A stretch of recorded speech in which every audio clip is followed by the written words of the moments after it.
Board of Commissioners meeting. Please silence your cell phones, your pagers, and other electronic communications devices. Agendas are located at the back of the chambers on the bookcases if you need them. First, we'll have a moment of silent reflection and the Pledge of Allegiance led by Miss Holly Hennings.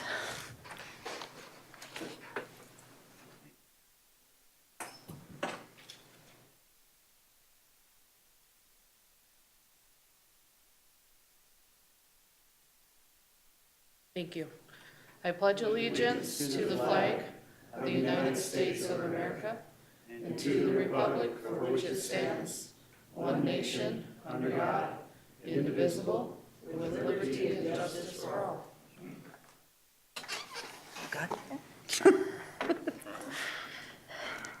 Next, we'll have the review and approval of the agenda. Do we have a motion? So moved. Second. Moved by DeSantos, second by LaCroix. Any discussion? All in favor say aye. Aye. All opposed, motion carries. Next, we'll have Miss Holly Hennings for the consent calendar agenda. Good morning, Commissioners. Holly Hennings, Commission Office Manager. For public notice, the Board of Commissioners uses a consent agenda to act on non-controversial and routine items. The consent agenda is acted upon by one motion and vote of the Board. Items may be removed from the consent agenda and placed on the regular agenda at the request of a board member or a citizen. Today's consent agenda contains the following items 5 through 9. Number 5 is to acknowledge the consolidation of the Hayward, Hermosa, and Keystone Fire Districts into one, creating the Battle Creek Fire District, effective for tax year 2017 and after, as submitted by the auditor. Number 6 is to acknowledge the annexation of property described as lots 1 through 3 inclusive and lot 20 of block 1 and lots 1 and 2 of lot 3R and lot 4R of block 4 of Valley Heights Estates Subdistrict to the Valley Heights Road District, effective for 2017 tax year and after, also submitted by the auditor. Number 7 is to acknowledge the order of organization and incorporation within the City of Rapid City 3-mile plating jurisdiction for the Croyle Court Road District, effective for tax year 2017 and after, submitted by the auditor. Number 8 is to schedule a public hearing at 9:15 a.m. on August 1st, 2017 for General Fund Budget Supplement SP 17-008 for the Health and Human Services John T. Vukurovich budget. And finally, number 9 is to recognize and thank the volunteers for the month of June 2017 as submitted by Human Resources. Thank you. Is there anybody from the public who would like to remove any items 5 through 9?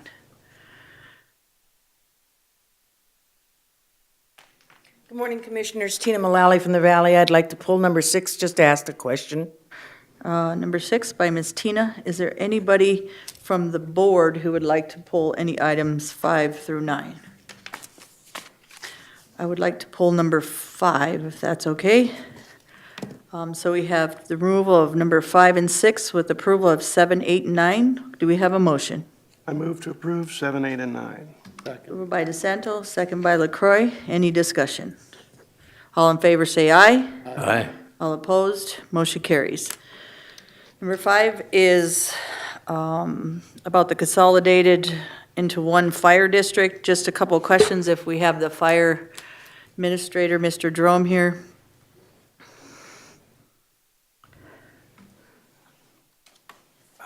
Jerome Harvey, Pennington County Fire Service Administrator. Sir, can you tell me, these fire districts, were they in just county fire before, or were they in, you said they were in districts when I asked you? No, these are 3 tax districts under 3431A that are allowed to exist. They are voted into existence into legal entities by the local taxpayers that it would be within the boundaries of those existing districts. The 3 districts have been in business for a while. They've decided to consolidate and merge the 3 districts into one. So, sir, do they, we had a question about county fire last time with Miss Julie from the auditor's office, sorry, Jill. So they pay county fire, and then they pay their fire district too? Yes, that's correct. 3431.3 allows the county to tax for fire suppression purposes, and the way to look at that is that's the baseline. And then for local fire defense, those taxpayers in that entity under state law are allowed to form a tax district tax themselves for additional protection above what the county can provide. So basically, everybody in the rural areas gets county fire. That's correct. And then if they want to, they can say, we want to vote and we want to do fire district. That's correct. So they pay, again, they pay the county fire and fire district because they want extra protection. That's correct. And the cities or the municipalities within those districts, if there's 22% of the voters within that municipality, they can vote to include themselves into the district. And that's all the districts are in Pennington County. That's what the municipalities have decided to do, those voters in those areas. But it's down to the local voters to make that decision on formation of that district. So these three decided to go in with Battle Creek Fire District. Yeah, that's just the name, more of a geographically correct name, because the three districts do lie along the Battle Creek corridor. They've been working on this for a considerable period of time. They've done everything legally according to the way it should be. They made a decision and voted to go ahead and consolidate these three districts into one. Thank you, sir. Ms. Jules, Julie, do you have something to Yes, say? Okay. just for the board's information, this process is a legal process that was reviewed by Jay Alderman. We've done it before. Really doesn't involve Jerome at the point of consolidating into one. They will then set up and then are in the process of doing their bylaws to determine how they will function as a single fire district. Okay. And then they will be able to reset their levy. Thank you. I appreciate that. Any other questions from the board? Madam Chair, since the issue is open, Hermosa and Hayward have somewhere around half of the people being served are Custer County. Do we get payment from Custer County for fire admin?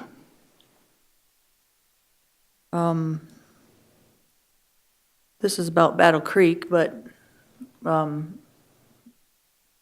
do you want to answer that? The only miscellaneous revenue that comes into county fire administration, which is the fund that is running low, we have a miscellaneous revenue code other than taxes that come in from other fire departments.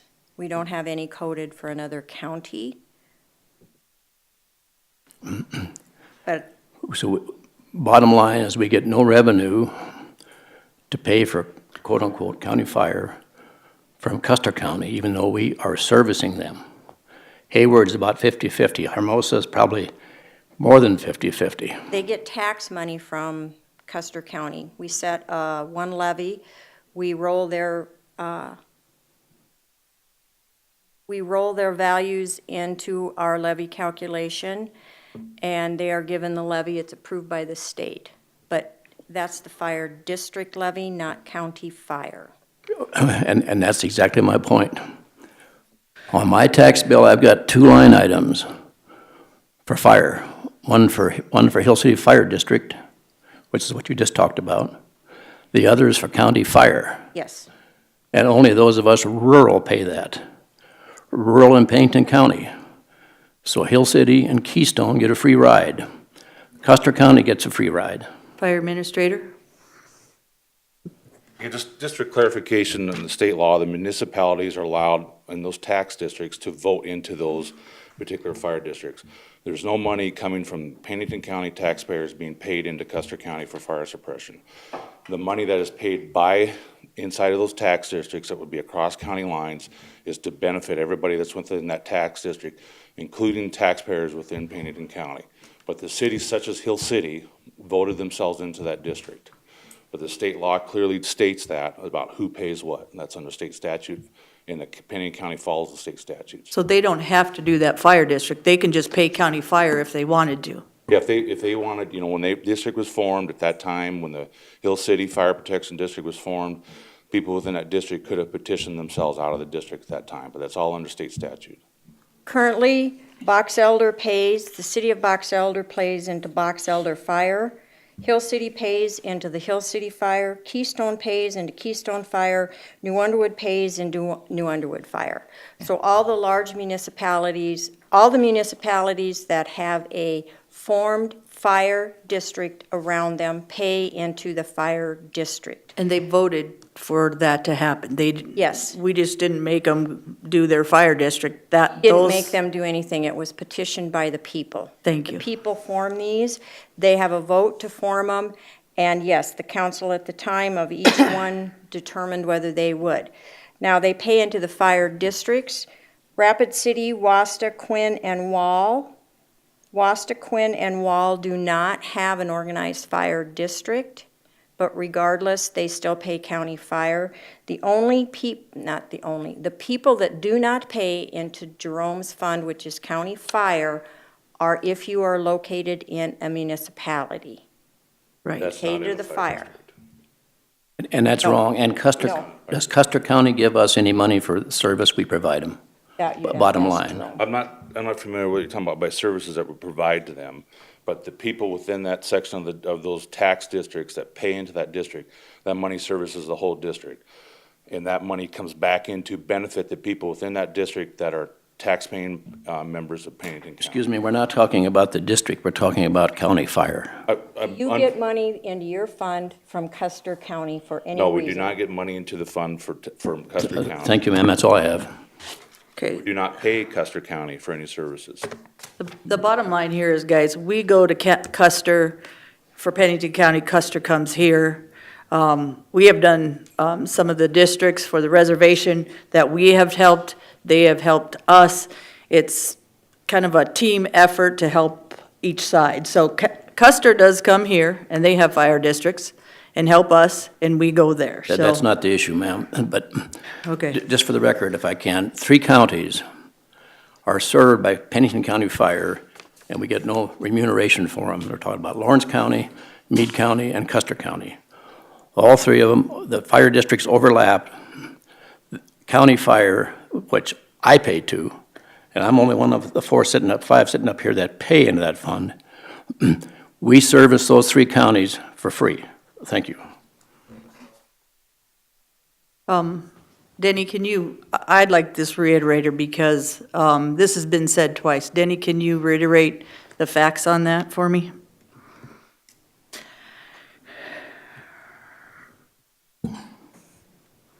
And city, can you tell me, the city people of Rapid City and the other districts, we pay tax as well, right, as city? George is saying he's the only one that pays taxes on fire. How does the rest of us pay taxes on fire? Denny Gorton, citizen.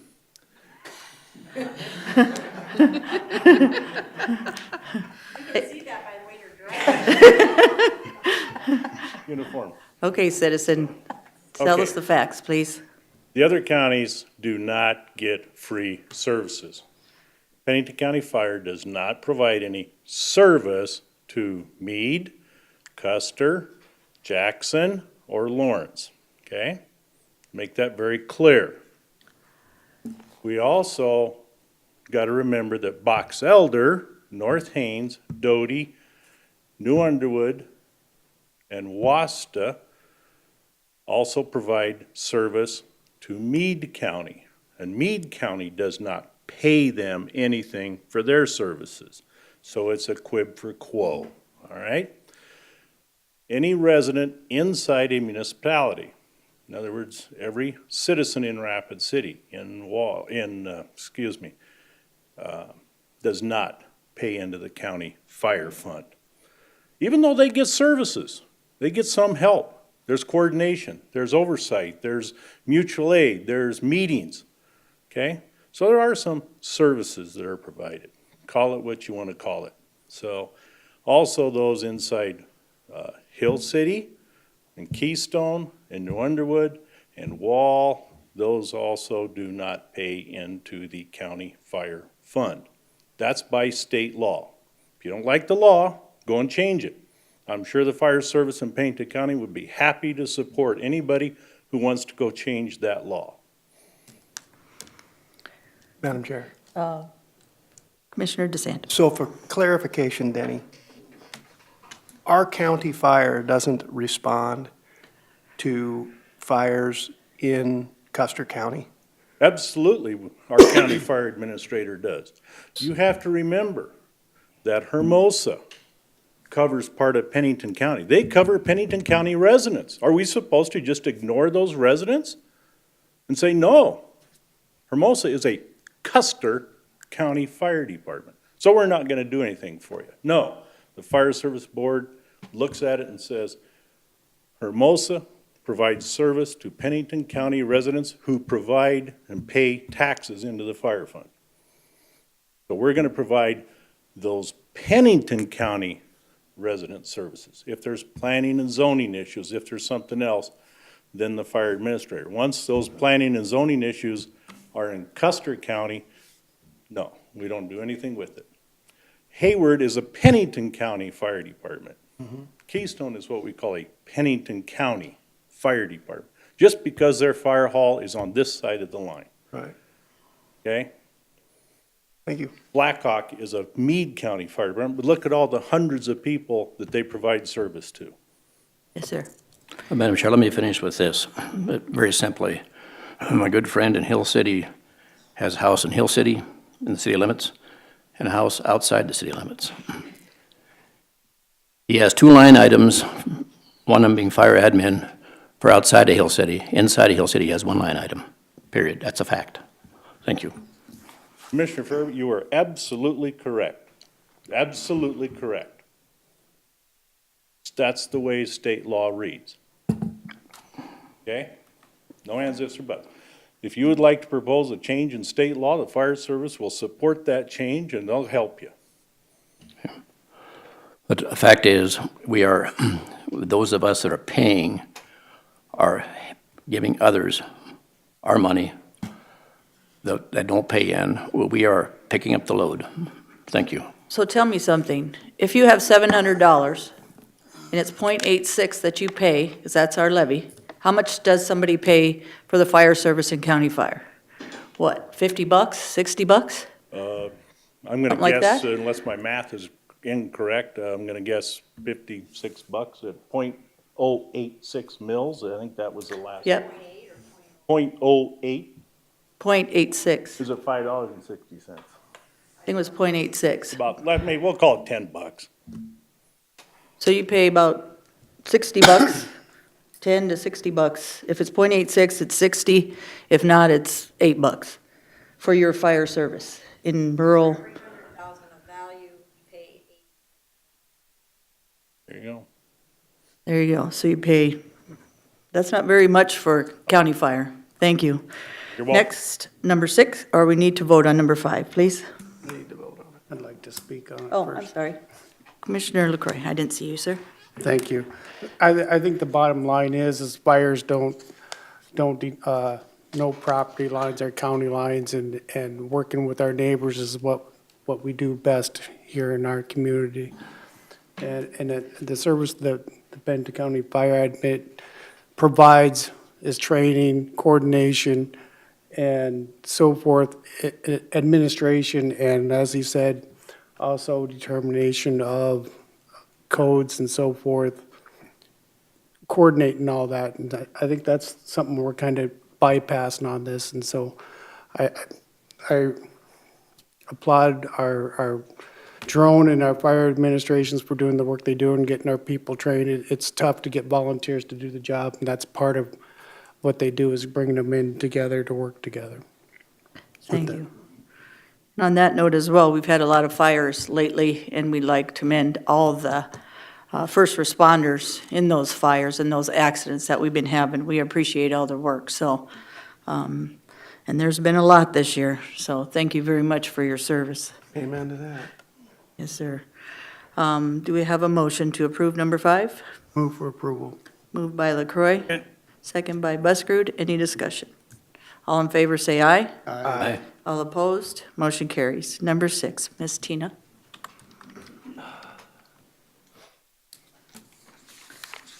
Tina Mullally from Rapid Valley. I just had one question regarding this annexation. Were these lots are these new lots that weren't developed when Valley Heights was developed and the road district was established out there? Ms. Julie?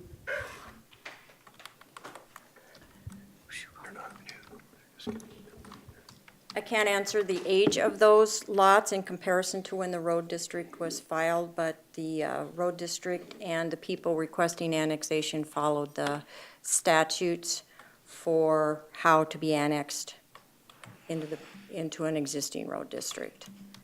The age of them makes really no difference to whether they want to be annexed and whether that's approved or not. Okay, thank you.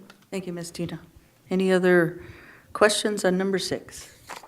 If not, do we have a motion, please? So moved. Moved by Commissioner DeSanto, Second. second by Commissioner Buschert. Any other discussion? All in favor, say aye. Aye. Aye. All opposed? Motion carries. Next, we are on the regular agenda items, 10 through 16. Number 10 would be 2016 Audit Exit Report. Mr. Bruce Hintz. Morning, sir. My name is Bruce Hentz. I'm with the Department of Legislative Audit. Just to give you an update on the audit, the report is done. I believe they're just waiting for me to have this meeting today and finalize my work for the closeout. And I believe the report you guys should get at the end of the week. Because the way I understood a couple weeks ago, I thought it'd be out by today already, but I'm sure they're waiting for the documentation I got to supply today. So anyway, just want to go through the report with you a little bit. First, I'd like to explain, we have 3 levels of reporting, I guess, when we finish up an audit. The worst, I guess, the bad thing you don't ever want to have is written comments or anything in the audit report itself, which you guys don't have. That's when we find something severely wrong, like with any state laws or grant contracts or anything like that, we put written comments in the report. We don't have anything like that in this report. It's a good report. The opinion letters, if there's something that's wrong with the financial statements, we'll qualify our opinion letters. The opinions for this report all say everything's clean. The financial statements were fairly presented, so it's a good report. The second level that we'll be kind of going through today of reporting we do is what's in our management letter. You guys should all have a copy of our a letter that's got our letterhead on it, and I'll kind of go through that here in a little bit. And then we have a third level of reporting where if it's something we don't feel is significant enough to bring to the board's attention, we'll go through that with the appropriate officials and just kind of an oral type recommendation that we give to the officials. So, like I said, you should have 2 letters. There should be a letter that has our letterhead on it, and then the other letters that the county's letterhead on it. I'll go through the letter that with our letterhead on it. We call that our management letter. Kind of summarizes our findings for the audit. If you look on the first page there at the bottom, it starts talking about kind of the areas we cover as far as internal control issues. At the bottom there, it talks about any violations of laws, contracts, grants, anything like that. Starting at the top, then we get into kind of the adjusting journal entries that we have to make to any of the financial statements, any corrections we have to make. And we did have a few of them. If you read about in the middle of the page there, we made, I think, 6 or 8 6 classification type errors that were made to the report. Nothing significant that we felt warranted a written comment or anything, but we include that in the management letter. At about 2/3 of the way down, the other issue that we came across this year is in regards to your healthcare trust fund. Interest was transferred out of there for one of the first times in many years, and there's some federal regs that exist that don't allow you to do that. When you're charging a federal program, which we think there's at least 3 federal programs, there's a HIDA grant, we think there's a DUI grant, I think that one still exists. I know it did last year, we tested that one. And then there's also the emergency management grant that we're charging back for those healthcare premiums. And when you have that situation with your healthcare trust, you can't transfer the interest back because that's in a way moving the federal monies back to other use. And granted, it's real small dollars we're talking about because of the number of employees involved. But anyway, you're not supposed to do that. And then besides that, you're supposed to be completing a central service cost allocation plan. And the purpose of that is to show that you're not charging or overcharging the federal programs, which isn't the case here because you're charging the same premium for all your employees. But I think the feds still require a plan to be prepared. So anyway, that was the other finding we had for this year's audit. So other than that, we didn't have anything else. Need a signature for the board chair on the rep letter, if I could get that. If you guys have any other questions. Any questions, Madam Board? Chair, Commissioner DeSanto. what did we do to resolve the issue of the transfer of interest? Transfer it back? It's Julie. The board sets the policy on how we distribute interest, and so we will be coming back next week with a recommendation to change that policy so that the Healthcare Trust Board keeps its interest, and at that time, we can recommend that we transfer the balance from 16 back into Healthcare Trust, which we will recommend at that time. It's a small amount. We had been previously distributing all the interest to all the funds for financials, and then we were moving it back, and when we had the board update their interest policy to stop that practice, we included Healthcare Trust for 1 year, and it should not have been. So we will come in next week to do that. Okay. You talking the reserve one, too? We'll come back with 2 next week, based off a discussion with the auditors, and it's on how we spend our reserves in Road and Bridge. And those are set by the board also. Thank you. Any other questions, Commissioner DeSanto? Madam Chair, how much are we talking Kirby. about interest? $2,300, $2,340, I think it was, that we transferred out in 2016. Yeah, 2,340. It's in the letter there. Oh, it is. Yeah. Any other questions? Yeah, it wasn't. Okay, there it It is wasn't there, a lot of okay. money, no. Thank you. Madam Chair, I do have a comment. Yes, sir. Paragraph 1 of your letter, you say that accordingly, we do not express an opinion on the effectiveness of the county's internal control. On the next page, about halfway down, you say that we recommend the county strengthen internal accounting controls over financial reporting. Over that area, the area where we had the problem, that's what we're recommending, yes. But yet you said you would recommend, in paragraph 1, you don't recommend any opinion, or don't have any opinion, but thank you. You have an answer to that, Mr. Hintz, or? The answer. Where are you, Page 1, you say you don't have an opinion, and on page 2, you do have an opinion, so. we don't express an opinion. In our actual audit report, there's opinion letters in there, and we don't express an opinion on the internal controls. But what we're saying as far as correcting the financial reporting errors is to strengthen the controls over what procedures you have for financial reporting purposes. They're kind of, they sound the same, but they're not related to each other. One's our opinion letter, one's the actual opinion letter that's in the audit report that'll be coming. We don't express an opinion in there.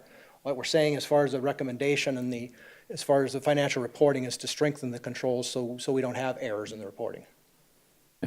Thank you. A follow-up, Madam Chair. So you say we recommend the county strengthen internal accounting controls over financial reporting. Do you have some specifics? We've talked over the years, I guess, as far as the review process, and they've been working on that. I mean, it's just part of the whole review process to make sure that there aren't errors made. Contacting us, we provide assistance, that's something else that can be done also. But you made the statement, and you provide us some specifics on what we can do, we Pennington County. Right. Right, they're So, listed. thank you. Thank you, Mr. Hintz. Move to approve. Motion to approve by Commissioner LaCroy. Is there a second? Second. Second by Commissioner DeSanto. Any other discussion? All in favor, say aye. Aye. All opposed, motion carries. Thank you, sir.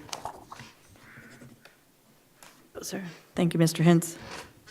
I'd like to thank Julie and Janet and their staffs too for all the help they gave us during the audit process. They do an excellent Much job. Thank you. Thank you for your Thank help. Number 11 is the public hearing for the Title III public input on proposed projects. Scott Guffey, please.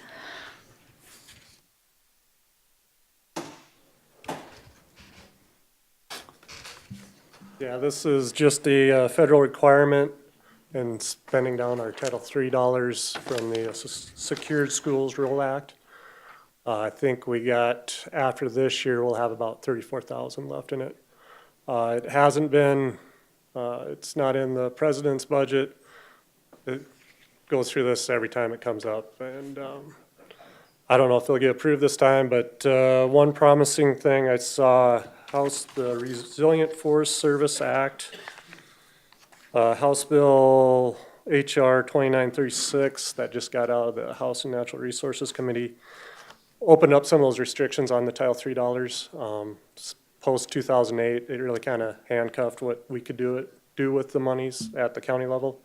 Basically down to search and rescue on the forest and firefighting can get reimbursement back to the county, but it's after an event. The new language will allow us to implement some on-the-ground projects for fire prevention and stuff like that. But, So, sir, how much are we looking at? so right now, there's a balance of 84,000. 50,000 is allocated this year in the budget, 2017 for search and rescue. Next year, they have allocated 34,000 basically for search and rescue. So at this time, if there's any public comments on how that money should be used, like I said, it's pretty restricted on how we can use it. It's just something we have to do. We've advertised in the 3 local papers for this comment period, and this is the time for anybody from the public to have comments on it. So Mr. Guffey, ours says 85, you want it to be 84? Well, no, leave it at 85 because there's 85 right now. But Okay. if that 50,000 is spent this year, it'll be down to 34, and I think that's what they budgeted for in 2018. Okay, But if we don't spend that this year, then it can be carried over into 18s. yes, sir. Any questions from the board? Comment? Yes, sir. I just, considering the drought that we're going through right now, I think that anything that we can do to provide for increased protection is warranted, in my opinion. Do we have a motion? Is there any public comment? Second. Oh, hold on a sec. Thank you. Is there any public comment? Anyone from the public want to discuss this? Okay, No written comments received. okay. Thank you, Mr. Guffey. Mr. DeSanto, you're making a motion. So moved. Moved by Move for Commissioner approval. DeSanto. Is there a second? Second. Second by Commissioner LaCroy. Any other discussion? All in favor, say aye. Aye. All opposed? Motion carries. Number 12 is the agreement between Rapid City and Pennington County for accomplishing the Rapid City Area Transportation Planning Process. Kip Harrington, please.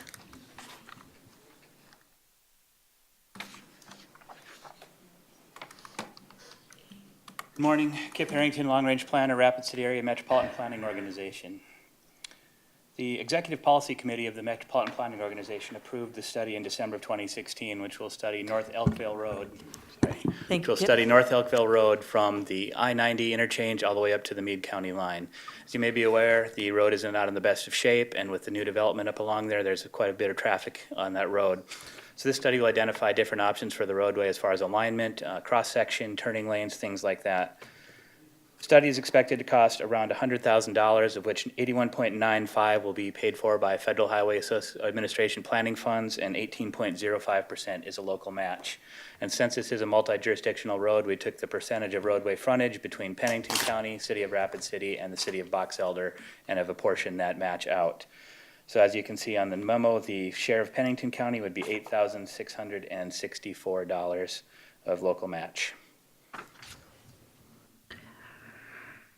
And we discussed this, our highway guy, Tom Wilsey, is not here today. It would probably come out of our highway department. Madam Chair, Commissioner LaCroy. that'd be my question to Julie. Where this funds would come from, I would assume the same as Ms. Hadcock had said. Yes, you would need a department head in charge of that at the county level to oversee that what we're paying for, if the board does approve that, actually gets done. Not any offense to the city. And yes, it has to do with the roadway. That's where the percentage is coming from. And you can approve the agreement and just say it comes from road funds. It's a proper use of road funds. Okay. Okay. And it's a one-time expense. That is correct. Is it a 17 expense or an 18? This will be a 17 expense. Yes, so you'd need to do that, and then Tom would just come in at year end if he needed additional spending authority, but $8,000 to Tom's budget is not enough to do a supplement at this point in time. Okay. And as stated in the memo, if the study comes in under that, then your share of that match will be refunded. You're expecting money up front Yes. before is the contract signed? No, we have not even initiated the process yet. Once the funding agreements are in place, then we'll put out a request for proposals, select a consultant, and then go through the contract process then. When the contract is signed, that's when you want the money? That is correct, So we yes. wouldn't really have a refund? No, but at the end of the study, if there was less expenditure than we expected, say it came in $10,000 less than we had budgeted, then you would get your share of the match back based on that total So- final cost. So the city's paying the entire contract up front, No, it'll be paid as the contract progresses. but you want the county's money all up front? That's generally how it works, yes. So you need to include in your motion to prepay. The county isn't supposed to prepay an expense unless authorized by the board, so you need to authorize the 8,000, maximum of 8,664 to come from Road and Bridge Fund, and authorize prepayment upon signing of the contract to the city of Rapid. That is correct, yes. Okay, that'd be a motion.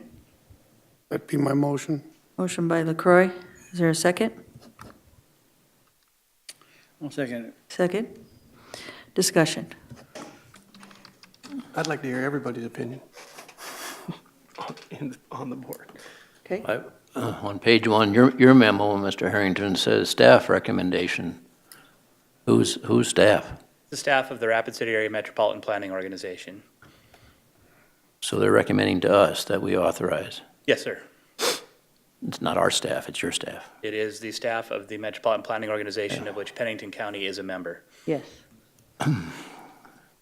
But not our staff. Not your staff at this time, no, sir. Madam Chair, I don't see anything here from the county highway, and even though it's not a large amount, I can't vote for it until I get his blessing. Thank you. Thank you. I'm actually on the Metropolitan Planning Organization, been on there for a couple of years. It's an awesome organization, and their budget, and what they do is pretty awesome for our surrounding areas. So I trust this committee and the people on this committee, and I think this is something well-needed, is this study, because we have the soccer fields, we have some of that jurisdiction out there is ours for rezoning. We need to improve that area any way we can, and I think for this amount of money to start this process is well needed. How about that?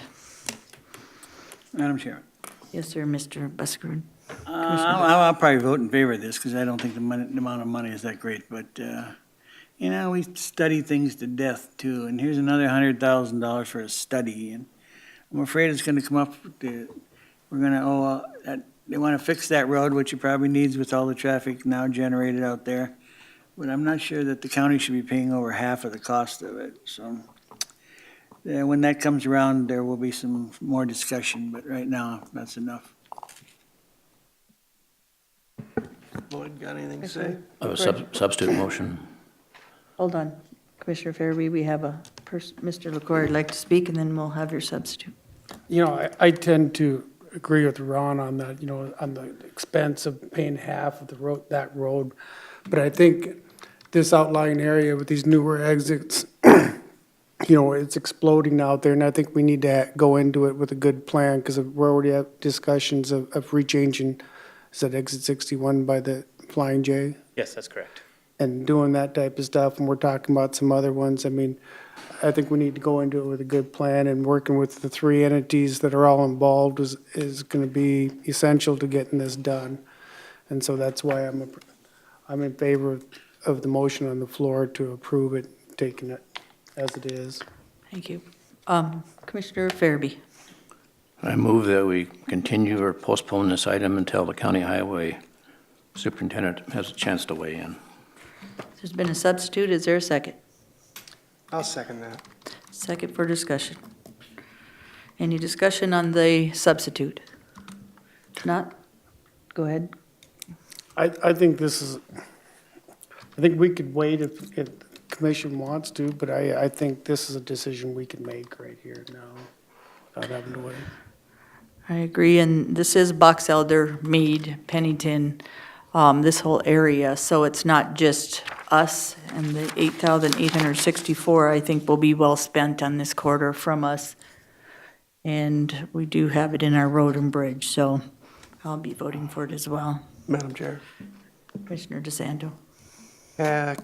Kip, have you gotten the match from Box Elder? Have they already approved that? No, they have not. I'm going to Box Elder City Council this evening to discuss the same topic with them. Okay, thank you. So we do have a substitute. Madam Chair, I think it's unfair that we take money out of the county highway superintendent's budget without him knowing about it. Thank you. All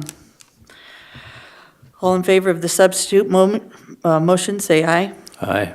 All opposed? Aye. Aye. Motion fails. Motion to approve the $8,864 with a prepay from Road and Bridge. All in favor, say aye. Aye. Aye. All opposed? Aye. 3 ayes and 2 noes. Motion carries. Thank you very much. Thank you, Kip. Number 13 is Planning Commission members' interviews and appointments.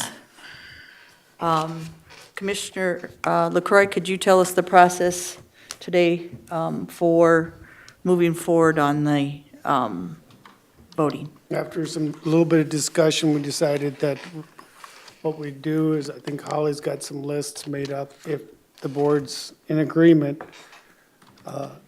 she hands out the list, you pick your top 2 or 3. Top 2. You want top 2. Yep. Narrow it down. Holly will bring them forward, and then we can vote on those 2 Through voice, through voice. unless there's 2 that are just way up there or something, so. And we may, depending on how it comes out, we may have more than 2. Yep, we I might mean, have 5. Yeah, so, Okay. but we'll narrow, at least we can narrow the group down from 9 to whatever comes from Yep. that list. I would move to proceed with that. Ballot, then voice. Is everybody in agreement? Okay, Second. okay. Ms. Can we Holly? have it in actual motion form and approved by the board, please? Yes, sir. Okay, or yes, ma'am. Sorry, Holly. So moved. So moved by DeSanto, second by LaCroy. First, we're going to do ballot, and if we don't have top 2 that are just way up there, then we'll do it by voice, and we'll pick the top 2. Did we get the vote? Yeah, I got a vote. So you have, oh, So, you Madam have- Chair, we are Motion and a. expressing our individual preferences for The first yes, group. sir. the first go-around, so to speak. So there's been a motion and a second. All in favor, say aye. Aye. All opposed? Motion carries. Okay.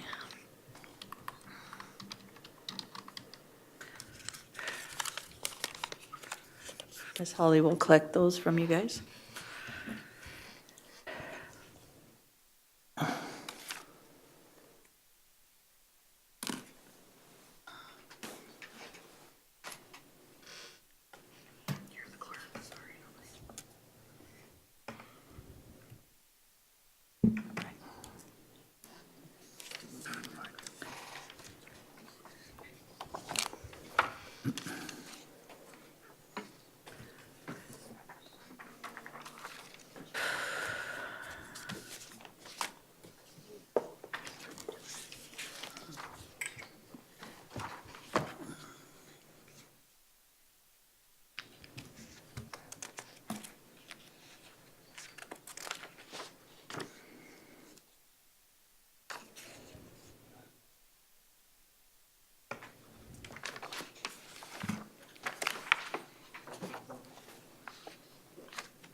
It's the quietest this has ever been in this room.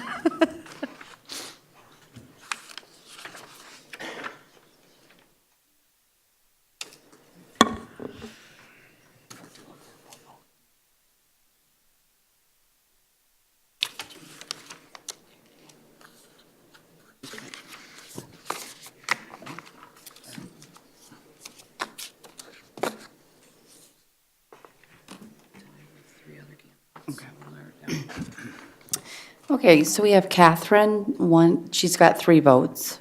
Can I just have your paper? Oh, you just want the Thank- paper? Yeah, please, Ms. Hawley, and then I can read that, yeah. That way too, if these guys need to see. Okay. So we have 1, 2, 3, 4, 5 left. No. Catherine received 3 votes, so she would be the top candidate, so that would fill 1 position. So Kathy, and then there's 3 left, Sunny, Dwayne, and Tina. With the other 3, so you could vote for another position between those 3. Okay, thank you. So we have Catherine, that has 1, and then we have Tina, Dwayne, and Sunny that we vote now. Yes. Okay. So now you just mark for Tina, Sunny, or Dwayne. Am I Does the correct? board want to do that by voice, though? Do you want to make a motion to appoint Catherine? Make the motion and get that one on the books, and then, I Okay. think so. She got the 3 votes. Okay, let's do a motion on Miss Kathy. I'd make the approval of Catherine Johnson to the term of commission, Planning planning Commission. commission. Okay, is there a second? Second. Second by Buskerud. All in favor, say aye. Aye. Aye. All opposed? Nay. Motion carries with 1 no with Miss Kathy. Next, if I'm correct, now we'll vote on Tina, Dwayne, or Sunny. Do we want to just do roll call? if you want to do it that, That or with you the could do board? another ballot to narrow it down between the Ballot would 2. be easier. Okay, let's do, Is that, do you want to narrow it down, or do you want to do a verbal vote on all 3? board, I think we should ballot on all 3. okay? Is that a motion? I agree. There's been a motion and second to ballot. Is there any discussion?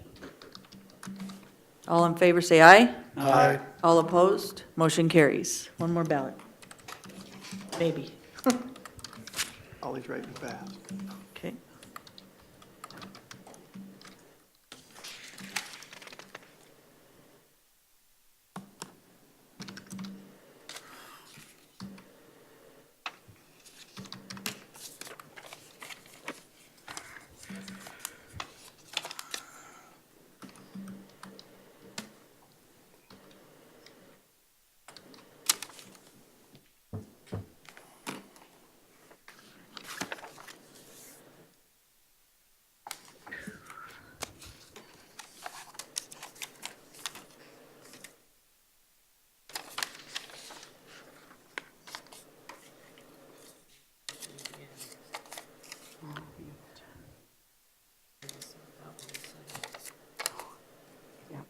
We're at a 2-2 tie, so we better do it one more time.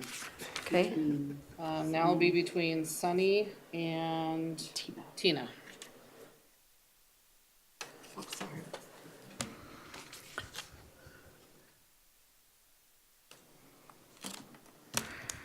It's very hard to pick people then when you have that many good people to pick from. So we appreciate everybody that applied for this because, wow, this is a pretty good process, but we got good contestants, good people.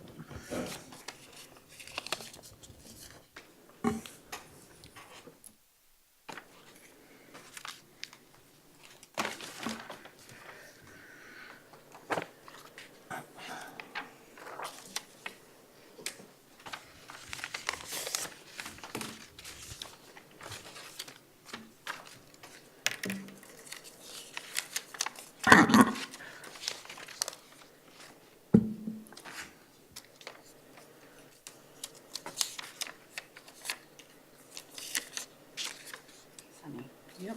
Sunny received 3 votes. Congratulations, Sunny, you're our next planning commissioner. Do we have a vote or a motion on that? I'd move to appoint Sunny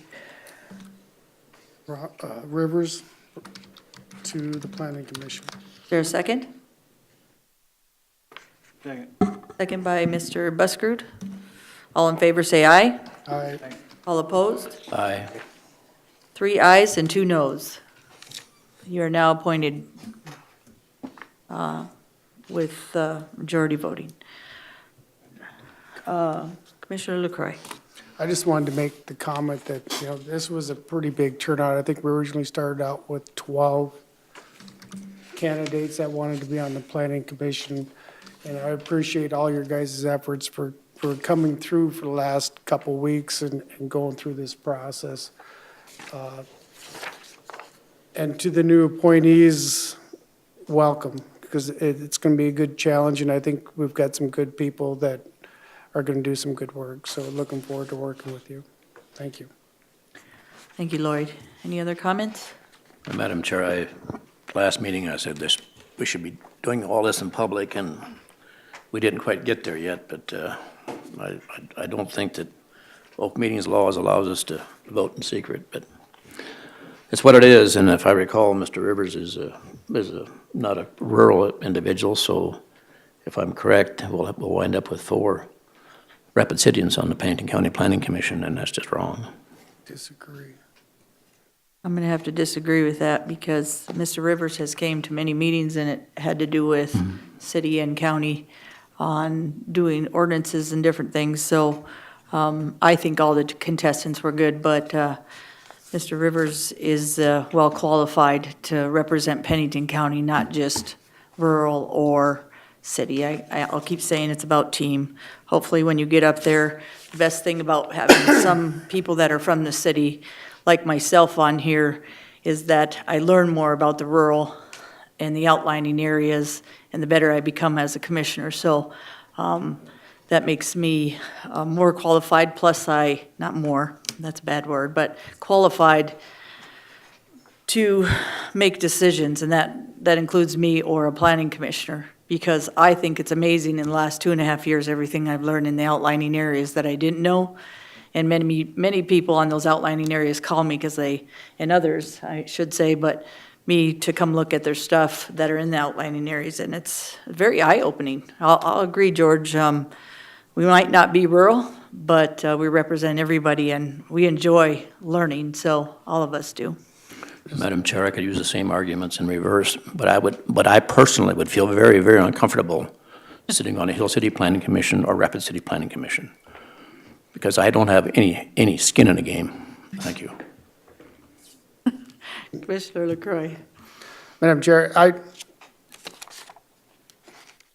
disagree with the comment with the rural, because I think Catherine has a Hill City residence, so that qualifies for rural for me. But the only other comment I wanted to make is the process for the applications and the interviews I'm not comfortable with. And I'm working with Holly, and I'm bringing forward something a little bit different for the commission. Just for the simple fact so we can get more input, people more comfortable sitting together and getting more information. It may be a little while before we bring that forward. Some people may disagree that we don't need one, but personally, I think for all parties involved, I think we need to do something a little bit different than what we just did today. Because as George says, he's uncomfortable with it not being out in the public and doing a verbal vote. But in the same sense, it made sense so we could narrow it down to get things done today. So you can look forward to a policy change coming forward probably in the future and how we can do that, and we can have discussion then. Thank you. I appreciate that, Lloyd, and you doing the work on that. And anything we can do to improve that process to narrow people down is good. So, Madam Chair, Commissioner DeSanto. I also would like to thank all of the applicants for stepping forward and stepping up to the plate.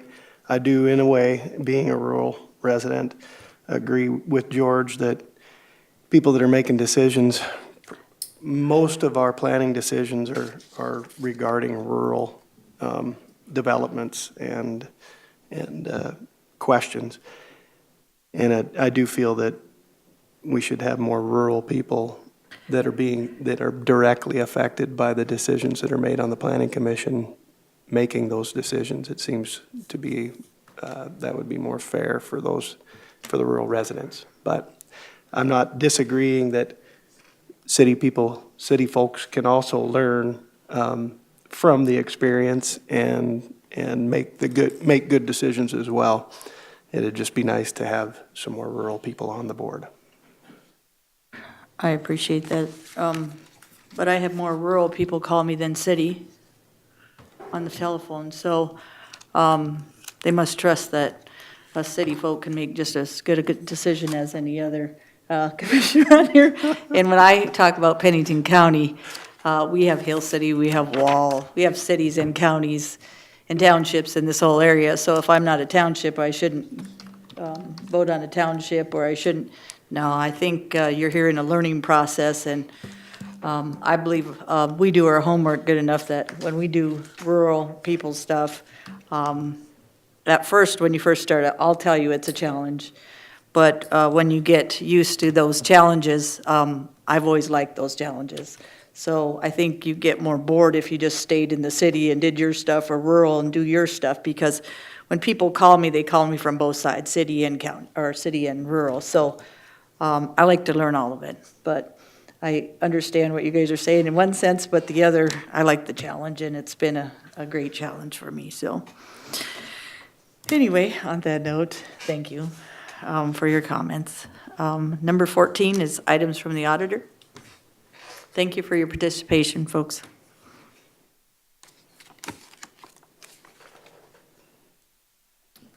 Good morning. Julie Pearson, Pennington County Auditor. Before you, you have the memo dated July 5th, 2019 from myself, recapping the 2018 Provisional Budget Draft 2 with changes made that were slight after budget hearings. Provisional budget as it sits today is $96,701,741, supported by $45.9 million in miscellaneous revenues. Current tax revenues, $42.2 million. Cash reserves applied, $12.0 million. Are there any questions? Madam Chair. Commissioner LaCroy. So at this point, we're looking at approving the provisional budget revision 2, Yes. then setting up a work session so we could come up with some, if we want to do some changes, we can come back and do that. Yes. But we need to move forward with approving this provisional. Yes, you need to have the provisional budget approved by the end of the month. Unless you want to have a special meeting. If you want to make changes today, you can have a work session, which was talked about last meeting, sometime between now and the official public hearing the first Tuesday in September, and make changes, since those will be, they're now recorded as a budget hearing / meeting. Then you can make motions. I can go back, make those changes, and have that budget presented either at the next budget hearing, the next county commission meeting, or not until the first Tuesday in September. And then all the changes that would need to be made at that meeting, so I can bring a final document back to you on the third week of September, again, unless you want to have a special meeting. So, Madam Chair, I guess my recommendation, depending on the board, would be to approve the provisional budget draft 2, and then us find a work session, schedule a work session day to come up with some ideas and changes, so then we can present them to her to get us the numbers back to see what's going to happen. Madam Chair, Commissioner DeSanto. I would like to make a motion that we approve the provisional budget without any more FTEs, no COLA, and no steps. And the reason that, with the exception of the 24/7 quarter-time FTE, and the reason I'd like to make that suggestion that we approve it in that manner is so that if we find in our work session that we cannot afford to give COLA or steps or hire any FTEs, that we aren't in a way telling our employees we're going to give them a raise and we're going to give them these FTEs, and then turn around later on when we determine that it's not going to work in the budget and pull it back. I'd rather have them excited when we come up with our final budget rather than go, holy smokes, I thought we were getting a raise. That's the way I'd like to, that's the motion I would make. Okay, was there a second? For the sake of discussion, I'll second it. Second for discussion. Okay, If I may, yes, sir. to Ma'am. accommodate that change, the numbers you have in front of you are not correct. I understand that. We would need a special meeting before the end of the month to approve it en masse, because when you change one figure, any of them, it changes the 5%, it changes cash applied, it changes miscellaneous revenue. The departments have to go back and change their revenue estimates, so it's not a simple change. So you can do that. I don't even have the amount of what that would be, and I would have to come back, and I don't know how long it's going to take the department heads to recalculate their revenues. Can you get it recalculated by the end of the month, Yes, Madam Chair? yes, yes, sir. You know, you have time that the departments have, and I don't know how long it's going to take them. Law enforcement's the biggest question, because they have such a large department, number of FTEs, as well as it's mostly the revenue estimates, which will bring down our miscellaneous revenues, which will bring up our taxes, but your budget goes down. So it would have to be a total recalculation. So, Ms. Julie, we'd like to do a work session, and on that work session, is it easier to make these changes than suggest is what we can do, taking in and taking out at that work session with you, so you can figure some of those numbers then? Or are we just going to make suggestions at the work session, and then you're going to take it back and tell us what we got? Because I think it's easier for me, and I think the board, if we're making these suggestions, what's going to happen to the budget? How much does that take out? What does that mean? And that's why I think I like the work session before we just take things out. I'm not in disagreement with Mr. DeSanto, some of his thoughts, but I also want to see what that means in our budget and making you do all the work when we could just do it all in one session. Or is that not the fact? Hold on just a sec. You Mr. can't approve a budget in concept. So if we go with Commissioner DeSanto's motion, the department heads and myself would need time to rework this. It's the 18th. Yes, we could probably get the numbers done and back to you if you wanted to have a meeting on the 31st of July. Works for me. You know, your work session is an official meeting because more than 3 commissioners will be there, I Right. hope.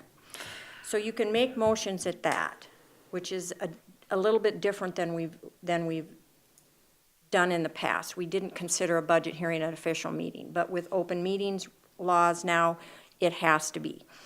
So you could, if that motion is approved, we'd have to go back, have the departments refigure their budgets, which they figured that column. The budget isn't the problem. We would know what that amount is. However, it's the matching revenues are in there at the higher amount. They would have to recalculate those. I would have to rework it. Yes, that can be done. The board wants it, we can certainly do that. You can still approve that on the 31st and have a work session. You can still approve this as before you and still have work sessions. You can have as many work sessions and make motions and make changes, and we can come back with those types of different drafts. Then you have the official hearing by law on the first Tuesday of September. You can still make changes up until the end of September. So we can have as many work sessions and as many motions as the board wants to go through. It is nice if we only have to redo it once. I don't think it's ever happened in the 40 years I've been here. So if anybody's expecting anything, it would be difficult to get it done by then. We weren't quite prepared for that motion. Today, we should have been. I'm in we mine were- first. Hold on a second, I know. Just hold on, guys. You can still accomplish all your changes through approving this today as it sits, so you don't have to have a special meeting. And then after the work session, the department heads go through and make the changes that you agree on as a board. Then we're only like doing it one more time. With your comment about the employees expecting these, If they do, it would be the first time that they expected them or the first time that a provisional budget has been final. And I don't know if you can expect that. Okay, Commissioner LaCroy first. I agree. I understand where Mark's going with this, but I'm gonna make a substitute motion, to try to get us where we need to do. Make a substitute motion to approve the provisional budget revision number 2, and with a caveat that the auditor start preparing what Mark had asked for, and bring it, and have it at the next workstation. An example of the budget sample without the of what it FTEs, looked COLA, or like steps. with what he'd requested. That way we can, it's a two-part motion to try to get where we need to be today and give you a heads up to get some time so he can get his information that he's requesting. Thank you. I'll second that for discussion. I have a question. FTEs, the sheriff, his are paid for, so through his budget, right, his FTEs. So you're just talking about Tom's 3?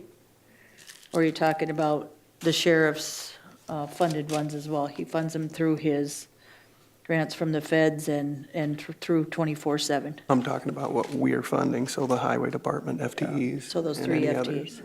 Thank you, sir. I just wanted to clarify that. Okay. Discussion? Commissioner Farabee. You mentioned the word conceptually.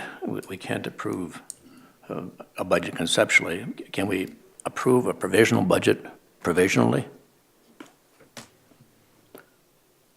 The provision would be that we could approve the provisional budget today with the understanding that the provision being that you rework the numbers. Right. I believe That's not what- conceptual, that's provisional. I think that's the motion. That's the Lloyd motion, just the way I understand it. Well, Yeah, my that was the first motion, the substitute motion, but I need to speak to the substitute motion before we vote. The way I understand the substitute motion, correct me if I'm wrong, is that you will approve the numbers as draft 2 is presented before you. I will go back and tell the department heads to work revenues and budgets back without either the COLA and steps, And FTEs. And Tom's 3 FTEs. and Tom's 3 FTEs. Okay. Correct. That is And correct. come back with that, depending upon when you have the work session, if I can have those numbers by then, but later in August. That's my, For me. Okay. So this first is, so number 1 is the hearing. So we have a motion on the floor on the hearing. That's the first step. No, the hearing's automatic. You have a motion, just as Lloyd, Right. That'd be the first motion that, that we're going to vote on. And then the second one would be when the work session is. Am I okay, correct? Okay. yes, you have to do a motion because we have more than 3 commissioners present. Yes, ma'am. Okay, so we have a motion on the floor. All in favor, say Whoa, aye. whoa, let's make sure we know what the motion is. Okay. Is to approve the 2008 provisional budget, but to have them refigure it without the, right? FTEs, the With steps, and the FTEs, COLA. COLAs, and step. 3 But to FTEs. approve what they have right now, the provisional. So that's a provision to the provisional budget. no, No? let me explain. Let me try. The provisional as presented by Julie Pearson, as is. And then she's gonna request the other departments to come back with what What it'll Mark look had like. suggested, without the 3 FTEs, without the COLA, without the step raise, and bring that back to our work session so we can actually vote on that to change the budget if we choose to at that point in time. But right now, we need to get the provisional budget approved. Okay. And that's a provision, what you just stated, that's a qualification to the provisional budget. That's correct. So no matter how you cut it, it's a provision, and Okay, we have a motion on the floor, guys. All in favor, say aye. roll call. I have one more statement, if I may. Mr. Busker. I'm going to vote in favor, if that's fine, and Danny, but I don't want everybody to think that that's the end of it, then. That's the only thing that we're going to want to change. Right. You know? No, You that's the understand that start. too, correct? Yes, the work session will add additional changes, Right.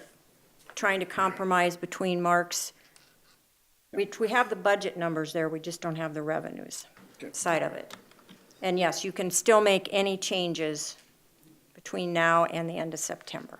And that's what the work session is for, just a little bit in between And you the can have more regular than one. items. Plus, it's not sitting here talking all about the budget, which usually takes us longer for changes and stuff. During a regular meeting, we'll still have it as a public meeting, but it'll be It so. has to be, yes. It's just directly talking about the budget, so. Is that your understanding, Mr. Busker, Commissioner Busker? It sure is. Okay, sir. Okay, all in favor, say aye. Roll call, please. Roll call, please. Buskerud, Yes. DeSanto, Aye. Farabee, No. LaCroy, Yes. and Hadcock. Aye. Motion carries. Number 2 is the, thank you, Miss Julie, the scheduling of the work session. We have, Julie said it sounds like it'll be the end of August, or I'm sorry, July. So the first one in August is August 2nd. Yeah, if we could, August 2nd would work? yes. I'm gone for most of August. I've sent Holly the dates that I would be here, so if we could do it before the 4th of August, the work session. Okay, so August 2nd would work for you, Miss Julie? How about the board? Anybody have commitments on August 2nd? Wednesday? Yes, sir. That gives the departments, Can we do it at 9 o'clock in the morning, board? Mhm. Anybody opposed to that? August 2nd? Yep, Wednesday. You okay with that? Give me Mr. 2 Barry? seconds. Give me 2 seconds. Okay.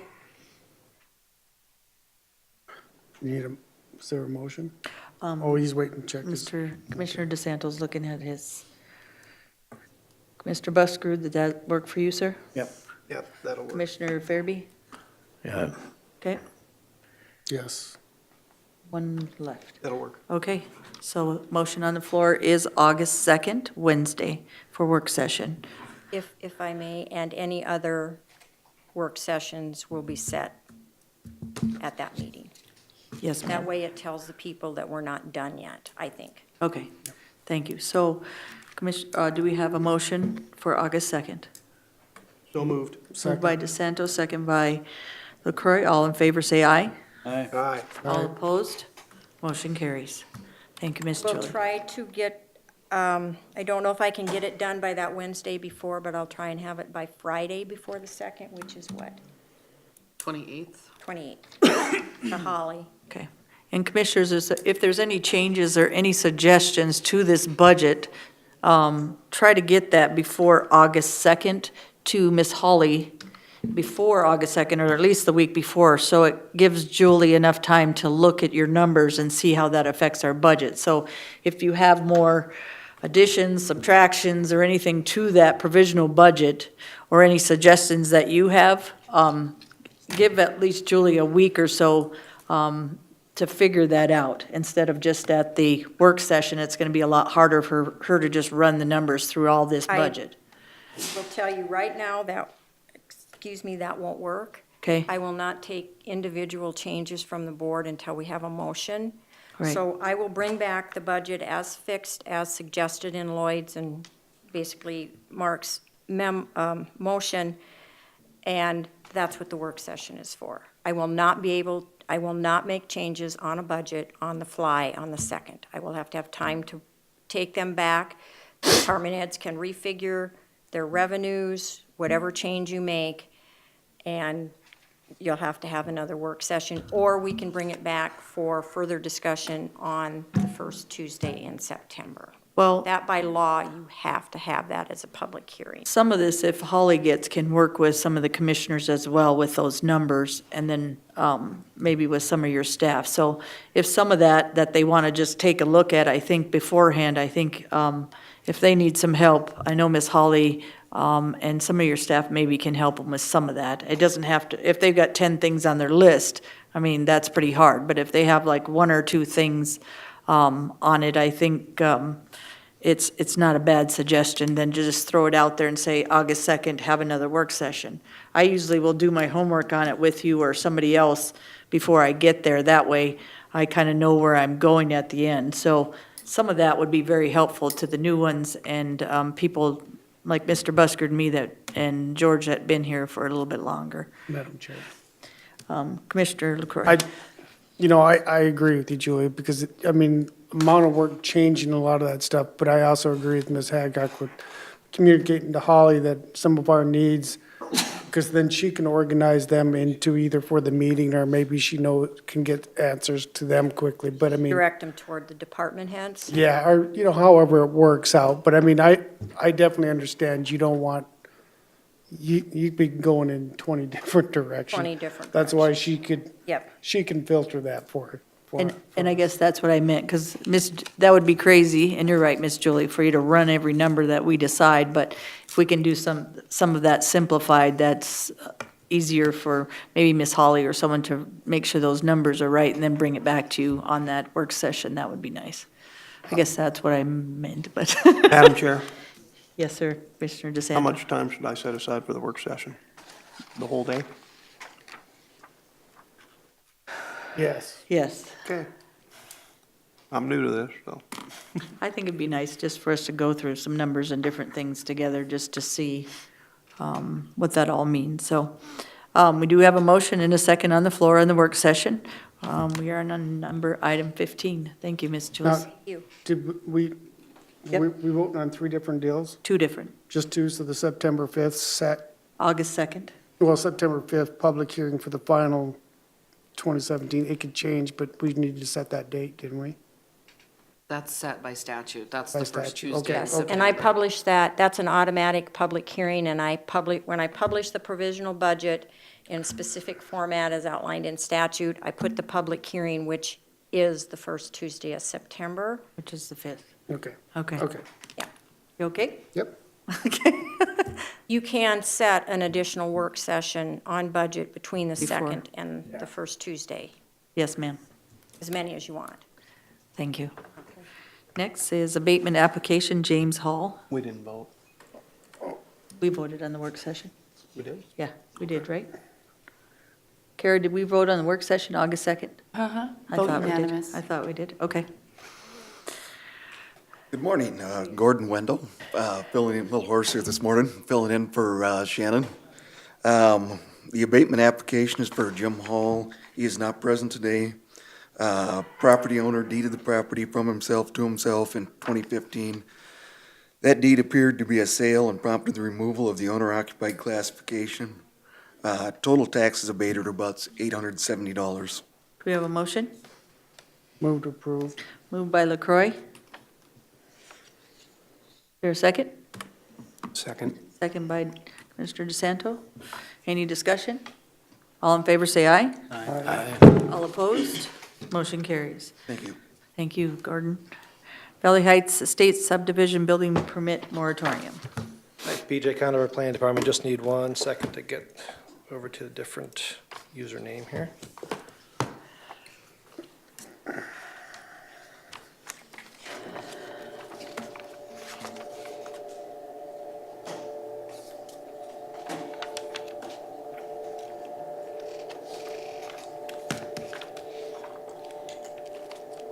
Okay, well, as that's coming down.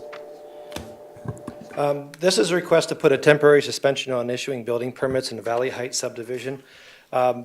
Mainly the reason is we have been informed by Box Elder some time ago that they were going to turn off the, not supply water to Valley Heights at a certain point, about 4 to 5 years ago, from now. Or if the structure that is supplying the water fails, which is another concern that Box Elder has. Staff had some concerns about this because there are a couple developers in Valley Heights, one in particular that brings in a lot of building permits for that area, and it's just a matter of time before those building permits were going to come in. This has been discussed several times at the city-county meeting, particularly starting on October 16th, 2016, when Box Elder informed those present that they were going to be turning off the water to that subdivision after a period of time. It was discussed subsequently at meetings in November, and on November 29th, Planning Commission, or Planning Department held a meeting on behalf of the commissioners from Meade County, the commission that was present from Pennington County, and also city council members that had asked the county staff to hold a meeting with DNR, TNT, which is a developer in that area, representative from them, county staff, state staff. We held that meeting. Not everybody attended. Some of the people that were most important to attend were, we call them the Deutsch brothers. I don't know their first names. But Valley Heights is kind of a unique situation. It's supplied water from Box Elder through a pipe that follows the roadway, and then there's a system of underground pipes underneath the subdivision that are owned by the Deutsch brothers. It is a community water system, and our county ordinance addresses a community water system. Primarily what is happening is we have 2 building permits that have come in recently from the developer in that area. As with any building permit, if it doesn't meet our ordinance, we would hold on to it and not approve it, and then work with the applicant to find a way to get it fixed. Staff had reached out to the applicants for those 2 building permits some time ago and let them know, as soon as we found out about the resolution in May from Box Elder, that any building permits that would come in would be subject to increased scrutiny because of the concerns in that area. There are other concerns with one form of ingress and egress, and also the road conditions, but we're primarily talking about the water supply right now, because if Box Elder is not going to approve new taps, new water into that subdivision, then it doesn't meet our zoning ordinance, and therefore I cannot approve those building permits. So coming before you today to ask for support in that, because this isn't a shed that we hold on to for 3 months while someone tries to figure out what variance they need. This is a developer who has a company that, of course, needs to make a living. There's people that want to buy these homes that probably move in and develop a family out there, but it's an unusual situation because it is a single-family residence. And so we'd like to continue to work with the applicant, work with Box Elder to get this approved, but because this is a unique situation in our eyes, we're asking for support in this endeavor because of, there is a possibility for more single-family resident building permits coming in the future. One thing that you don't have in front of you is an email I received from Ron Cohen, the director of Box Elder, this morning. I've been asking to have some more comments from them relative to this issue in writing. You have copies of Bob Kaufman's letter where he says that they're not going to issue any more taps for that area. In speaking with representatives from TNT, they said they do have taps that have been approved by Box Elder for that area. Box Elder says, no, those are not valid. That's where we're in the middle now, because we have the building permit, and we don't want to make a bad situation worse. There is a process that the applicant was told about. There is a process that even Ron is indicating now in his email that the applicants would have to go before the city council with Box Elder to get the taps approved. Box Elder is adamant that there are no longer approved taps there. So county staff is stuck in the middle. For us, essentially, it doesn't meet our ordinance right now. It's not connected to a community water system, and I can't approve those building permits. But I'd like to give you the email from Ron if that's okay. Thank you. So the bottom line is, PJ, who initially takes responsibility if they run out of water? Pennington County? Good question. I would think so, and Yeah, we don't want to Pennington make a County. bad situation worse. Right, it says it in here, Pennington County. That's right. Thank you. There's a couple concerns on there for me, is that you have 152 people out there with one ingress, egress as well. And a water issue. Madam Chair? Yes, sir, Another Commissioner DeSanto. concern for me is that subdivision, each individual lot has its own individual, if I'm not mistaken, individual septic system. Is that correct, PJ? I'm sorry. Each individual lot has its own individual septic system. Yes, sir. And that's 150 homes right now with the possible 62 more, right? Is that correct, that they? Total of, Yeah, there's an unimproved, let me see if I can get a better picture for you here. This is usually oriented north and south, but this is east and west right now. So Radar Hill Road is a north-south road, but we kind of turned it so we'd fit it in. Primarily, the lots in question right now are these two lots, 11 and 12. There are other lots available in the road district area with the improved road where applications could be applied for. This back area does not have an improved road, so we wouldn't be able to do building permits on those anyway, but there's nothing to stop the developer from wanting to improve those roads. So it is a possibility that we could have more than just the 4 that we have. Possibly, we have 2 now, we could have more. so they're platted 73 or 67 or 62? Where are you, ma'am? Says 232 tax parcels, lots, 159 existing addressed. Correct. Of the 73 lots that do not have existing address points, 67 are current vacant of any structures and lack street access and would not be permitted to obtain approved building permit from Pennington until access is approved. Correct. So those are the ones that you see with the blue lines on them, but do not have like a pink or the So light again, we green have on an access issue, plus we're trying to figure out if they can tap the water, which Box Elder's saying we can't, or they can't. Correct. We're just looking for documentation that they have the water so we can approve the building permits. That's what we want. So if we decided to do your desire to issue an administrative moratorium on all unapproved building permits in Valley Heights, then you guys, if we approve that today, then you and Brittany and the surrounding areas, including probably ourselves, would be involved in trying to find some solution before it was taken off. Correct. We've been involved in that since, it would be last year. We've been working, trying to get people in the rooms together, trying to get them to discuss options. DNR has an option. They could do a sanitary district or some other options that they could have.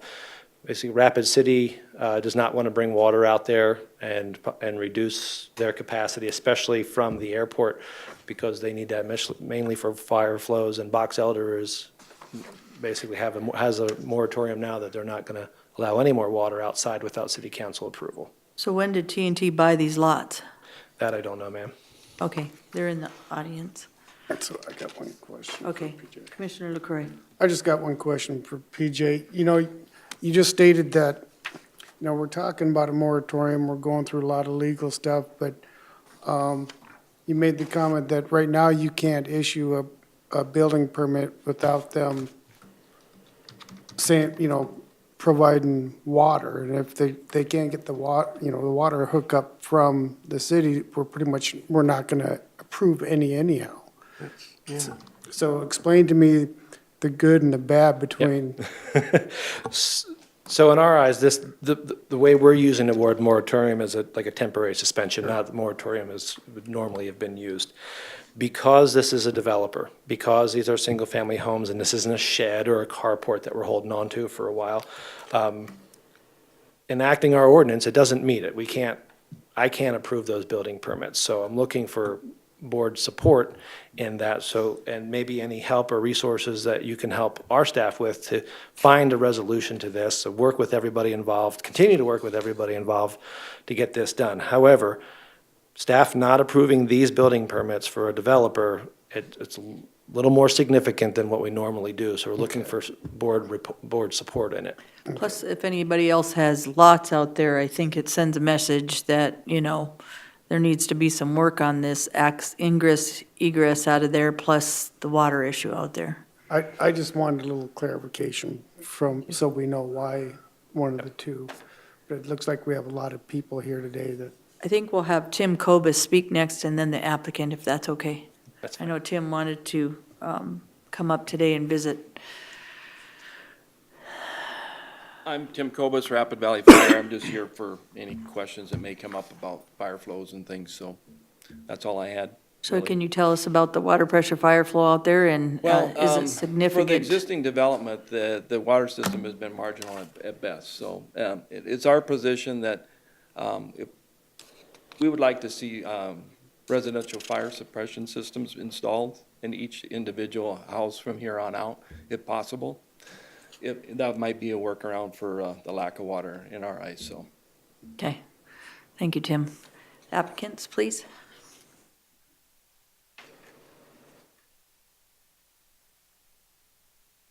Your name, sir? Tony Thompson with TNT Homes and Construction in Paramount Point. Tony Thompson, okay, Forrest Thompson okay, with same TNT in Paramount. okay, Paramount Point actually owns the lots, TNT builds on them. okay, And your question earlier, I think we bought them in 2012. okay. Did you know that they had water issues and, We didn't know anything we know now. It was- Well, we do know that when we bought them, we got the taps, and actually the water infrastructure's in, the taps are in, I mean, in all the lots that are there. right, The lower, this lower section here, water's not in, everything else, the water's in. The This water is- line's in, but the Water's taps not aren't. in. The taps aren't on the lots. and you understand Box Elder is not issuing any more taps, but, Well, the thing is on 11 and 12, the building permits that arose this question, I already have the water permits from Box Elder. Bob Kaufman approved them 2-3 weeks ago. And then PJ called me Saturday and stated that Ron Cohen said that the water permits were not approved. so you have those today? I sent, they actually don't give you a permit. I just sent over the receipt to PJ this Saturday. Okay. They just showed that they were paid. I believe you guys have it. So With the contract. it has the addresses on them and shows that they were paid, and it says water and sewer right on them. And Beans is where they were, Bob was gonna approve them, but he said the conversation's gonna come up on that back section that we still have to improve infrastructure on. Okay.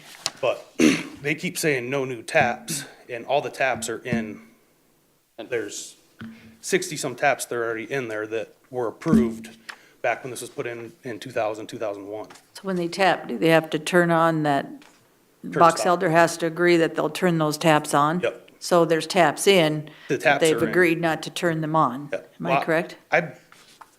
When I brought it up to Bob, that the taps were already in on the back section on Skylight, he made his conversation very short with me, and we were off the phone within about 30 seconds to a minute.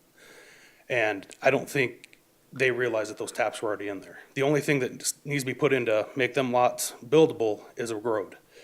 Everything else is in. Power's in, gas is in, water's in. They went in and put it all in when Deutsch, Shear, and Gunderson originally developed it back in 2000, 2001.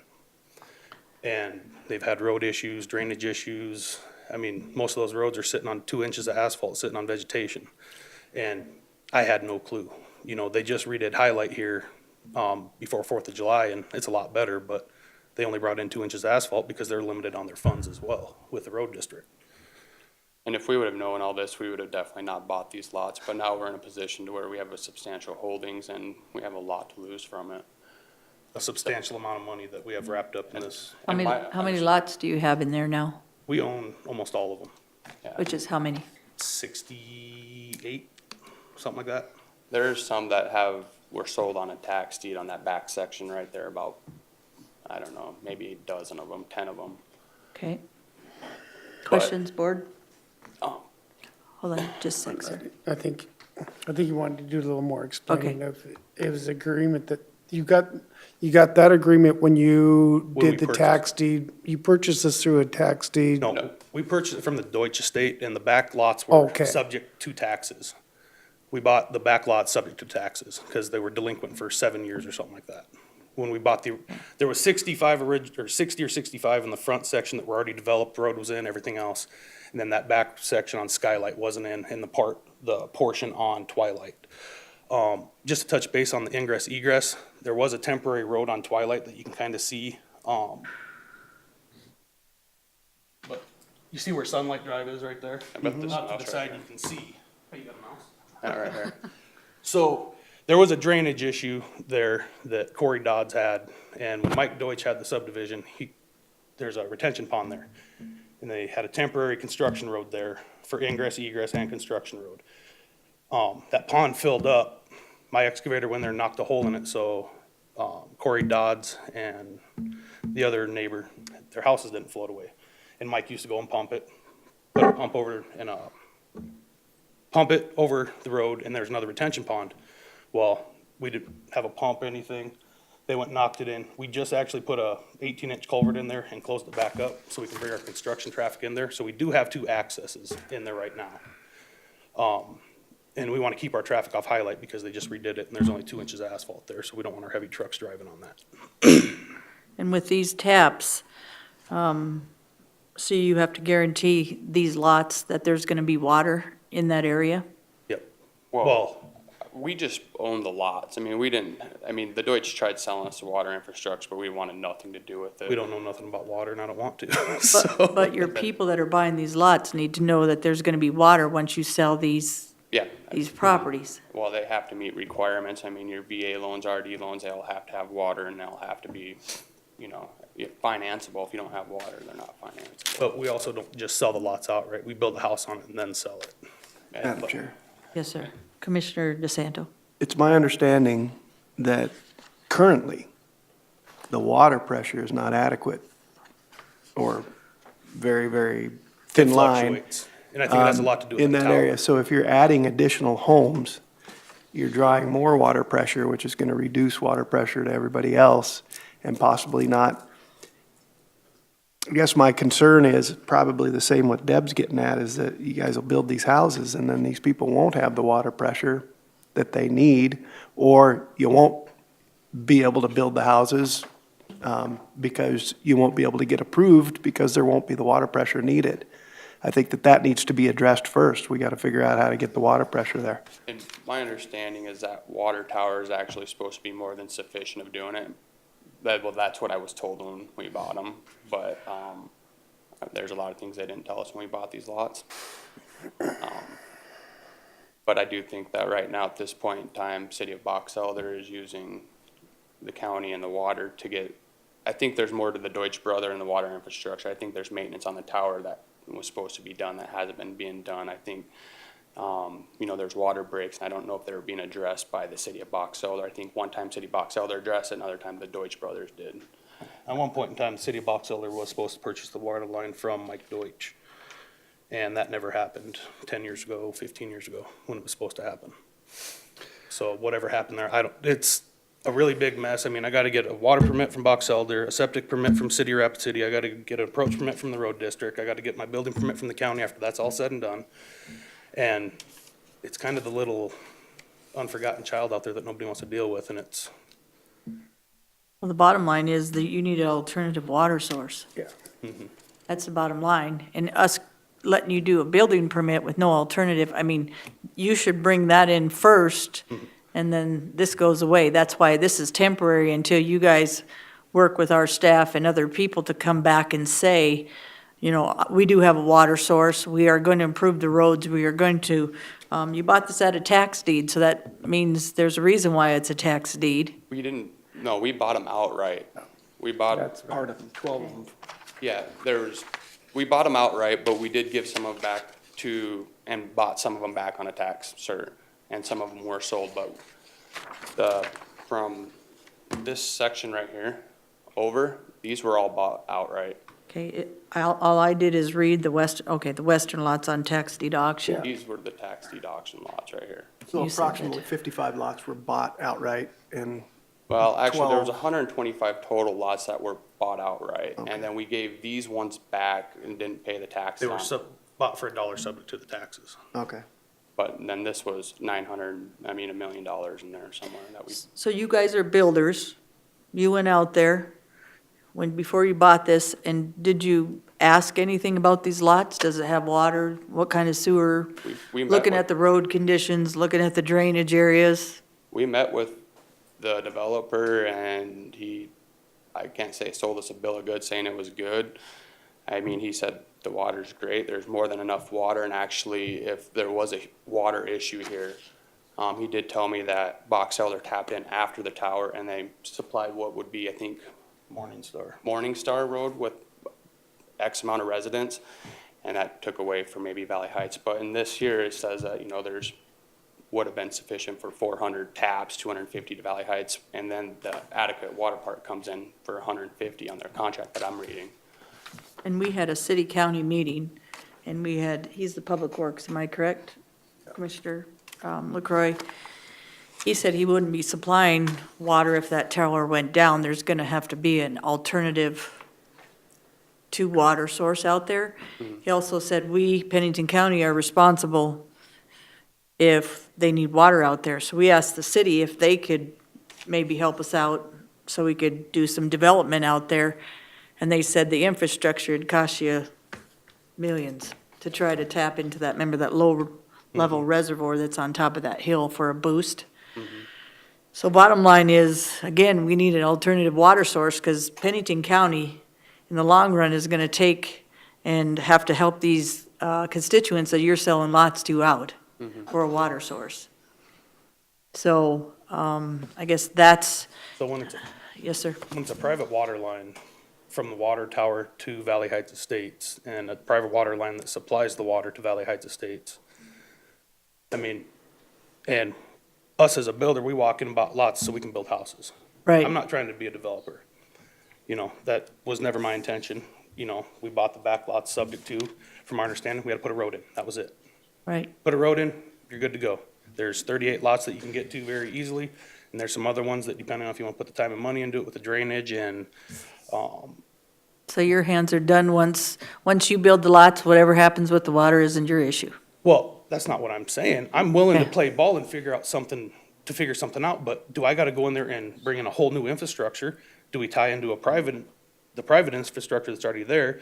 If the city of Rapid City or Rapid Valley Sanitary District lets us tie into a water line that's not very far from either one of those, I mean, is that infrastructure gonna be sufficient for what they want? So did you ask any of those areas? This- Did the county, did Box Elder, did the city, did you guys check on any other alternative water source out there? Because you already know that this one already has water pressure, fire flows, all that happening on this subdivision. So our understanding, even actually the previous meetings that he was talking about, this is the first time I heard about them meetings. Yeah.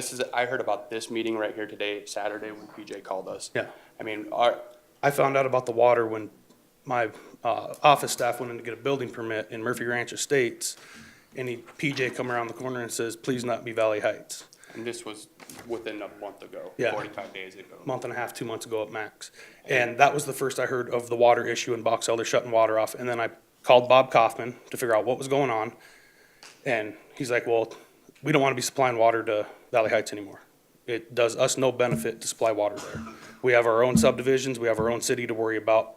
But they agreed to this back in 2001 when they signed this agreement right here that I got anyway. That says they're going to supply water to Valley Heights. Thank you. And that was, some of these dates are 2016 and stuff that I'm looking at, but, so I'm trying to figure out why you just heard of it, but Well, Commissioner, I'm sorry, go ahead. Oh, I'm sorry. No, you go And ahead, we've sir. actually been building houses in there consistently for the last 5 years. I mean, we've built 50, 60 homes in there already in the last 5, 6 years. And if it was happening in 2016, there should have been, I mean, we're in the county pulling permits on houses, just not in Valley Heights, elsewhere, you know, a lot. I mean, and Box Elder, we're We're in there a pulling lot. permits in Box Elder a lot. I mean, we went through 40 lots in a year and a half in Box Elder for them, and they never once brought it up. And they know we're the builders in Valley Heights. I mean, I'm very familiar with Box Elder, and not once did I get a courtesy phone call or anything saying, hey, we have water issues, we have this, we know it's your subdivision, and it's not even our subdivision, we bought lots in there, but So when I'm buying a subdivision, or if I'm building that many lots, and I'm a builder, because my husband is a builder, he's gonna make sure that they have enough water, the sewer's sufficient, and all that. That's what you do as a developer or a contractor. So when you did that, and you've seen all those lots, and you see how much water, they have one water tower, you decided that that would be sufficient for all those lots that you according guys to would this, put they in can feed there. up to 400 homes off that. And then Valley Heights is 250 homes. Okay, also, if you have a water tower that was supplying wall, to me, that would have been more than sufficient to, but I don't know anything about water or water towers. I mean, we buy lots and we build a house, just the same when we go in Rapid City. If we buy 10 lots, you know, we don't really question, I mean, we question the tap fees. We, you know, took care of that. Madam Chair, moving right along, the issue is water. Is this agreement, this water agreement, any good? But let's talk about this agreement. Let's not talk about the other stuff, right? Unless, this agreement, if it's valid, Box Elder agrees to provide water to Valley Heights Estate for 250 household units. How they do it is not their business or our business. They signed an agreement. The mayor, William Maher, in 2001.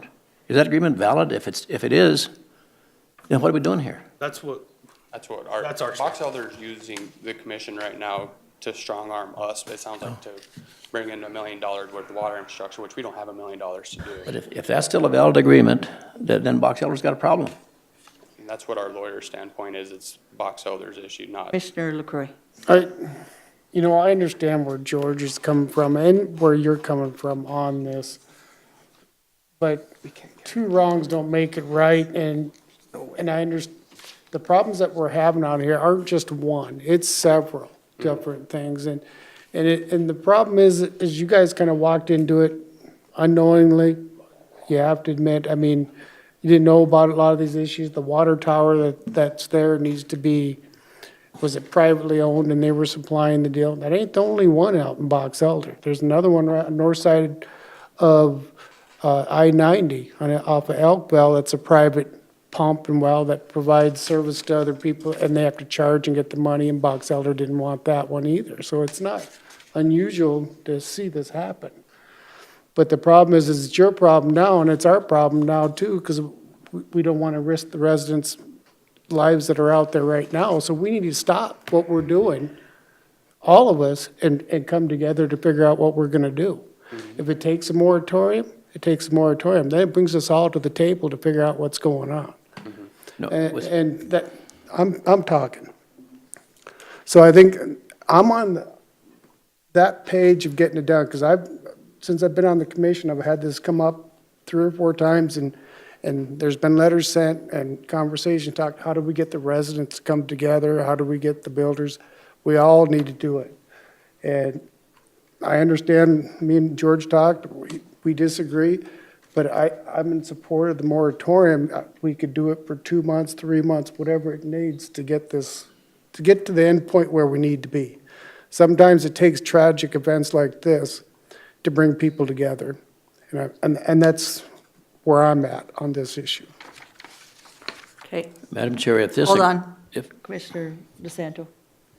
Well, I just feel at this point in time that the issue is between you and Box Elder. PJ can't issue these permits until he knows the water's there, and that the water's going to be there in perpetuity, not for 6 months and when Box Elder decides to shut it off. You guys have to get together with your attorney and with Box Elder and come to an agreement that Box Elder's providing you the water. Otherwise, as a commissioner, I can't give PJ permission to to issue those permits. I just can't. I mean. I completely understand that. I mean, but they already issued the water permits on those 2 houses. On the 2 permits that are pending. Yes, but The permits that are in question right now. So they would be in court with you guys, because we just talked to them too, and their pump went down, and they had to get 1,000 gallons from Ellsworth. And then if they need more water, that's where they're going to get it, is from Rapid City, that pumps it to Ellsworth, that pumps it to them. So I totally understand where they're coming from. Once they're looking at how many residents they have to protect their own, just like Rapid City. And Rapid City is going to protect their own against Ellsworth or Box Elder. So I'm in agreement with Commissioner LaCroy and Commissioner DeSanto. It's going to have to go through Box Elder, and when Box Elder tells us that you have enough, because you can bring those through with PJ still, and we're still going to come up here, and I believe it's going to be shut down because of the water. So you can either work today or just come back and be denied and work later. And I think there is a solution for you guys, because it sounds like we all understand what you're saying. You can have an agreement, but the bottom line is Pennington County is going to be responsible for providing that water to them once you do all your lots. It's not going to be Box Elder. So if Box Elder can help you out, and if that doesn't work, Rapid City or us is going to have to provide water. So you need to get those people at the table and figure out a solution so you can do those lots instead of go, well, it's not our problem, we have a couple taps. You can say your agreement all day, but if you can't provide those and people know that they're going to buy those lots now, and there's gonna be a water issue, you're probably not gonna sell them anyway. So there's a solution in there. I agree with both these guys. There's a solution in there to help you, and Pennington County is willing to help you move forward on it, and hopefully Box Elder and Rapid City is too. Because it's not gonna just be for your lots. Maybe in the future you wanna build more than that, and if you find that alternative water site, or maybe they can do something with that tower or upgrade it or do something, then, there is grants, I know, just from different areas when I was in Rapid City to do some of that. It's not initially just your responsibility, but it's gonna take a team of people, including those residents out there, to step up to figure out that water issue. Does that make sense? So either way, if we do the moratorium today, it's temporary until we find that source, or you can bring this through at your building permit again, and we can't approve it without the water source. You know what I'm saying? 100% get where you're coming from. Okay, sir. Definitely. We're in a rock and a hard spot. Yeah. I mean, And we know we're that. at. Disagreeing with that. No. We're sitting here holding a bag of, our pretty much life savings sitting in lots, and we're paying taxes on them, and a substantial amount of taxes, and got told one thing, Box Elder's agreement with these developers, and they're supposed to have their end of it. I mean, Box Elder legitimately has a legal binding contract stating that they are supposed to supply water to The Valley. problem with Valley Heights is it was supposed to be annexed into Box Elder, and when Valley Heights was originally done, and that's why Valley Heights was platted through Box Elder. And it should have never been platted through. But Box as soon Elder. as the, whatever with the airport and certain mile, whatever, Box Elder had no choice, didn't have a chance to annex it in anymore. Because of whatever happened with the airport, and within so many miles, it was gonna be Rapid City or whatever. I don't understand that fully, but that is where I think a lot of this, whenever that took place, is when that happened, is because, Valley Heights was platted through Box Elder. The water was supplied through Box Elder. And even this road right here, this should never been platted out without having the infrastructure being bonded. Yes, sir. And, as Mike said it, the guy we bought the place from, they're platted. We actually pulled the building permit on this one right here. You can put a gravel road there and you're good to go. Whether that's true or not, I have no clue, and I wouldn't have it. Gravel road's not our intention. It wouldn't be my intention to do a gravel road there. Okay, but- guys, let's, and we're listening. Commissioner DeSanto. The question for PJ, actually. Did Box Elder plat that neighborhood under a 3-mile zone? Is that? It was platted some time ago. It was in their jurisdiction. I'm not sure how far out it went. Could Those have been records, 1 mile, it's less than a mile from Box Elder city limits, so. we've tried to get those records. Our understanding is they were destroyed in a flood years ago. It was one of the first things we tried to get, were the plans to that area from Box Elder. Okay. All right, well, bottom line is, we gotta work this out with Box Elder before we move forward with anything. And just one quick point, they're right. We've approved building permits out there for years. Even while the conversation was going on at the city-county level, and we were trying to take care of it and fix it at that point. It was immediately after staff received an email from Box Elder, which was 6 days after they passed the moratorium, their moratorium, is when I called Tony and let him know immediately, because everything was fine up until that point. And that moratorium changed everything. Now we're trying to find solution, and hopefully we can move from there by. Madam just Chair, my putting turn. temporary on. If you want to keep talking, then turn the gavel over, would you? But Mr. If this Farabee? agreement- Mr. Farabee. This agreement- Stop. No. I can have debate. point of order, if you're going to discuss, then you turn the gavel over. What's the point? We're 5 co-equals up here, and it's time that we all get a chance to talk, not just you. So Commissioner Farabee, when have you been shut down on your point? When have you been shut down? Just a minute ago, you said no. To Commissioner LaCroix was talking, Commissioner Farabee. I would appreciate a little more respect to the chair, sir. Thank you. Go ahead and speak. How can Box Elder ignore this agreement? If this agreement's valid, how can they issue a moratorium in contradiction to that agreement? By us helping out, if you want to use the word helping out, all we're doing is delaying Box Elder's meeting their obligation to provide water to 250 units. There's, what, 169 or 59 now. They're obligated to provide another 60-some units. So how are we helping the situation by making excuses for Box Elder? If they got a problem, they need to solve it. We shouldn't solve their problem for them. Thank you. Madam Chair. Commissioner DeSanto. I'm in agreement with you on that point, George, but the future of our liability, if Box Elder, for some reason or another, doesn't fulfill their obligation, it's still in the county, and correct me if I'm wrong, but the responsibility is going to fall upon us. And then we're the ones that are going to have to be in a court battle with Box Elder. And I don't want that to happen. I mean, right now, we seem to have a pretty good working relationship with Box Elder. I think we need to resolve this. I mean, I understand what you're saying, that by putting a moratorium on it, in a way, we are helping Box Elder to continue not doing what they said they were going to do. But I think that some attorneys need to get together and figure out if that contract is binding, for starters, whether it got lost in a flood or not, and move and find out from there. If it's binding, then somehow or another we need to make it happen.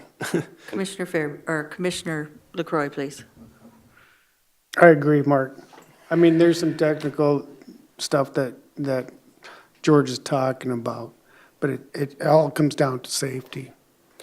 You know, if we impose a moratorium, that's not saying we're siding with either party. We're saying that, you know, PJ already said he can deny, but in all reality, he needs a platform saying there's no moratorium till this is fixed, and this is what we're laying down. It's the safety of the people out there, and moving forward, in my eyes, that's where we're at with this. The legal part, it needs to be worked out. As a county, I don't think we're responsible for getting involved into that legal agreement that you guys have. That's between you and them. Right now, our deal is public safety, and moving forward, there's been mistakes made, and I'm not willing to chance making more mistakes because there's three entities going on and one hand doesn't know what the other's doing. So our best bet is to be protective and do a moratorium 6 months at least. I don't know how long. I mean, it'd probably take longer than that. It'd have to be reviewed in 6 months, or. PJ? My immediate concern is the two building permits that we have in front of us. They have I'm not sure what the receipt reads. I'm not sure how to interpret that from Box Elder, but if you got the taps from Bob last week, that seems to contradict what Ron wrote this morning. Yeah. And what we were just talking about is we can reach out to Box Elder again and say, what's going on here? Because if they're connected to the community water system, and Box Elder agrees to that, those two building permits can be issued. That's fine. Yeah. But if we're talking about if they improve the road on that, what would normally be the western half of those lots, and they improve those roads and they could apply for more building permits there, we're going to run into the same issue again. But I don't know if Box Elder is going to give you taps on those guys. Okay, so Commission, what is your wish on this item? What would be, I guess my question would be, what is typical of a moratorium? 6 months and reviewable in 6 months? Well, we're mainly looking for support and like kind of a temporary suspension on the building permits. We're going to treat these are getting treated like every other building permit. If they don't meet the ordinance, we work with the applicants until they do meet the ordinance, or they don't want to do the building permit anymore, which very rarely happens. Because of this unique situation, because it does involve D&T, because these are single-family homes, because these are not just a shed and a carport, that's why we're bringing it before the board So for your PJ, support in the temporary suspension. What's the motion, PJ, please? Well, I had one. Okay. If I could take a quick minute and confer with staff before we come forward with one. Would this, Okay, that'd be fine. The Thompson's want to speak anyway. Meanwhile, when we're talking about that legal agreement, they do have it. If they said it's lost in a flood, I asked PJ if they got the paperwork from them, and he said, no, they won't give me anything. And so we sent them that contract, but when we went in there the first time to pull the first permit, and they tried to charge an impact fee, well, we said when we bought these lots, the taps were paid, and that. Impact fees and taps were paid. Yes, sir. And then when they said, no, they're not, and then somehow they end up pulling out this contract that they seem not to share with anybody and say, all right, give them a permit and charge them $20 rather than $600 is what they're trying to charge us. On 125 lots, they thought they were gonna have a $550 impact fee as well, but when they made the original agreement with Deutsch, with the water system, he had 400 taps and 400 impact fees. And Yes. those were purchased with the lots that we purchased. And that ruffled their feathers about 5 years ago pretty bad. And that's the same with the heirs, the people that own this infrastructure. They called us up and said, hey, we should have tap fees coming in, and we're like, no, actually, we purchased them with the lots. And that's actually probably about the time they quit showing up to meetings, when they realized there They wasn't a quit talking to financial us. gain. We're supposed to have a meeting with PJ. They didn't show up. I mean, And Box Elders probably should have never entered this agreement that they're in now because. Not knowing that they didn't have enough water to. well, the thing is from Bob's mouth, he says, I cannot just shut the water off to Box Elder, or to Valley Heights. We will be in a lawsuit bigger than whatever. We have to have a plan in place. We would like to see the water, not our responsibility, within the next 2 to 5 years. Whether that happens or not, I don't know. I don't have a crystal ball. We have to have somebody that's gonna be willing to supply water there. Not very long ago, developer in Box Elder, who is also my excavator, Dane Boomsma, was having conversations about water, because water's been a hot topic in Box Elder for the last 5 years. They had wells go down, wells they thought their mill fixed, they couldn't fix, all this. About a year and a half ago, they had every tap that was on their system accounted for, and they could supply water to without issues. And then they brought in they put a moratorium, I guess I'd say, on subdivisions, because they had water and sewer issues. So they had to get another well dug or something, and then they allowed Freedom Landing to come in and Liberty Park to come in, and Yeah, they just opened up another 65 lots, and they're saying they don't have enough water to supply Valley Hot, and they have actually a future of over 300 more in them 2 subdivisions. So you guys aren't in the annexed into Box Elder, right? no, they cannot be annexed into Box Elder because of the airport. Of Rapid City jurisdiction, I think it falls into. So knowing that they were supplying water to you guys, supplying water to Box Elder, that's only when that one tower went down, that they would have to supply water to you guys, right? And they said that tower, that's what they told us, that it needed to be fixed, that there were some issues with the tower. If you fix the tower, what did they mean by fixing the tower? I don't have a clue. I don't know nothing about water No, towers. Sir? No, I think there's structural issues. This is hearsay too. Yes, This sir. is 100% That's what hearsay. they said, Yeah, structural it's- issues. Is something about how they buried footings and something of that nature. And I think it's all, right now, Box Elder's pointing fingers at each other because both of them haven't met their agreement. I think you can see in the agreement that it states that Box Elder was supposed to paint it and maintain it, and I don't know. It's a mess, and Box Elder and the 2 developers, the heirs and Box Elder aren't seeing eye to eye, and now we're involved. I mean, I think they had strong disagreement because they had water breaks in there, and it took them a while to get them fixed. And I just think right now we're being drug into the heirs of that water line in Box Elder. And I think now the county is officially drug in the middle of it. Yes, sir. PJ? Can I just ask them first if they're okay with the motion? Go ahead. So it'll save some time.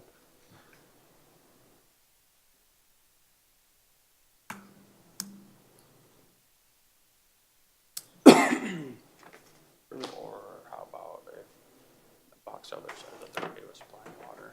That would cover it. Okay. You guys okay with it? Yeah. Okay. So it puts it on Box, okay. Well, Well, don't put it on anybody. anybody, it just, yeah. Okay, so we would, with applicant's concurrence, we recommend that the Board of Commissioners supports a temporary suspension on building permits in the Valley Heights Estate subdivision until such a time as the lots are connected to a community water system and that water is provided. So move. Is there a second? Read that one more time. Sure.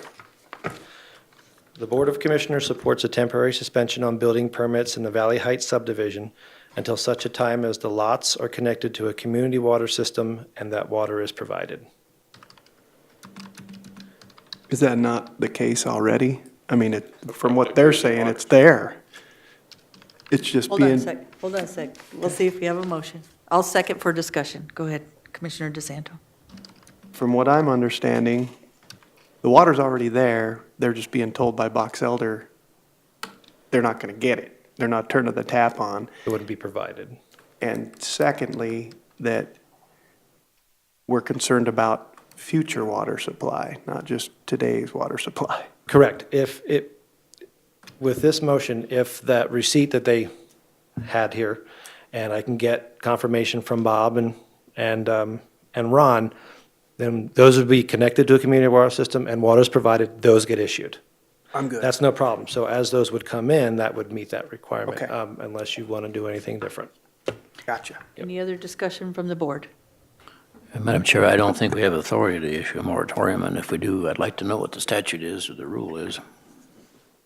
We're just asking for the support of a temporary suspension. Yes, sir. What's the authority? Do we have it? Commission. Do we have it? We do. Asking for your support. We wouldn't issue building permits anyway if they don't meet our zoning ordinance. Okay, there's But been a we could- motion, there's been a motion on the floor. All in favor, say aye. Aye. All opposed? Aye. Motion carries with 1 no. Thank you. I need a 5-minute break. 5-minute break if we could. Is there a motion? So moved. Motion by DeSanto, second by LaCroy. Any discussion? All in favor, say aye. Aye. All opposed? Motion carries. Approved. Go ahead, PJ. PJ Conover, Director, Planning Department. Item 17 are items from Planning and Zoning.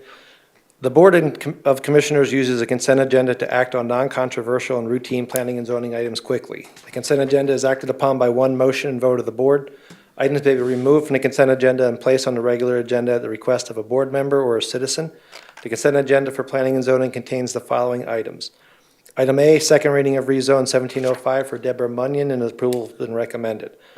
Item B, second reading of rezone 1706 and comprehensive plan amendment 1706 for Patrick Foley, and approval has been recommended. Item C, layout plat 1715 for Dustin Hunsaker. Gary Hunsaker as the agent, approval has been recommended.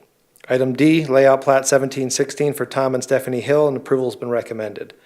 Item E, first reading and public hearing of major plan unit development amendment 1704 for Kelly Development. Ryan Kelly is the agent. It's been recommended to be continued to the August 1st, 2017 Board of Commissioners meeting. Item F, plan unit development review 0902 for the Salvation Army to be recommended to be continued to the October 3rd, 2017 Board of Commissioners meeting. Item G, first reading and public hearing of major plan unit development amendment 1702 for Cindy Dickmeyer, Robbins Roost Cabins LLC. It's been recommended to be continued to September 5th, 2017 Board of Commissioners meeting. Is there anyone from the public who would like to speak on items A through G on our planning consent calendar? No one from the public? Anyone from the commission who would like to speak on item A through G on the consent calendar? If not, a motion, please. Move to approve consent agenda. Moved by LaCroy, Second? second by DeSanto. Any discussion? All in favor, say aye. Aye. All opposed, motion carries. Next is the regular agenda item on the planning, H. Item H is a request for the release of surety for construction permits 1508 and construction permit 1509 for Dan and Nancy Evangelisto. Staff performed a site visit to Spring Creek Inn on May 2nd, 2017, and verified the conditions of construction permit 1508 and 1509 have been met, and staff would recommend the Board of Commissioners release the surety for construction permit 1508 and 1509 in the amount of $3,570. Do you have a motion? So moved. Moved by DeSanto, Second. second by LaCroy. Any discussion?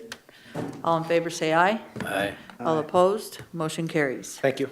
Thank you, PJ. I just talked to one of the constituents that were out at Valley Heights. We're going to try to get a meeting with the DENR, Box Elder, Rapid City, and Pennington County, all in one with the residents and hopefully the contractor out there and see if we can find some solution. And we're gonna try and do that as soon as possible. So we'll contact the board when that happens and the residents out there so we can move forward.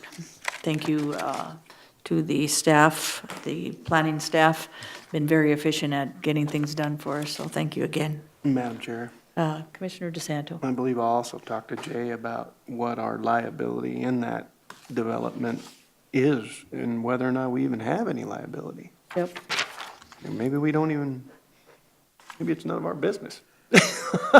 Well, and bottom line, it probably will be our business, because if they've shut off the water and Box Elder doesn't want to supply Box Elder water to it, then that jurisdiction comes over us unless that contract is good and binding, like you said. That's the question I'm gonna Yeah. ask. Yes, but that's why you have those meetings, that's why you put everybody together. You don't want to, you want to reassure those residents that that water is not going to be shut off and they have no water in the future, and that's their biggest issue, it sounds like, out there, that they bought these homes and they want them to be valid for the future. Okay, thank you. Number 18 is items from the commission office manager. Commissioners, this is just simply a request to reschedule your regular meeting on September 19th to Thursday, September 21st, as the majority of us will be attending the annual convention. Do we have a motion? So moved. Second. Motion to move the Tuesday, September 19 commission to Thursday, September 21st at 9 a.m. due to South Dakota County's convention. All in favor, say aye. Aye. All opposed? Motion carries. Number 19, items from chair and commission members. Madam Chair, Commissioner LaCroy. I don't have anything to report, but I'd like to request the board's, how do I say that, support. If Nancy had called in, and she's a member of the Black Hills National Forest Advisory Board, and asked if I would be willing to apply for that position. It is an appointed position. When I was reading through some of the requirements for it, I do qualify. I worked for Marilot for 26 years, which is supported by the forest industry and what they do with the products and so forth. I thought about it, and at this point, I think it's very important to have a commissioner on that board to continue on to, 60% of the Forest Service is in Pennington County. And I think we need the support, and I've got the connections of working with the building community as far as, forest products, the current plant that's out there now, and Wayne Bungie and a lot of these people that have been involved for the years.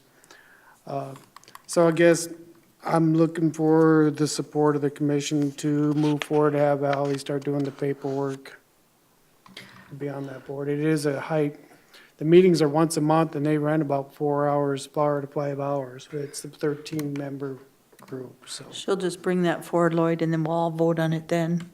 would that be the, We could, yes. Is that okay? If the board wants to say yes, we can do that. because I think part of the I think it's a requirement is great you have idea. to have a letter of support also.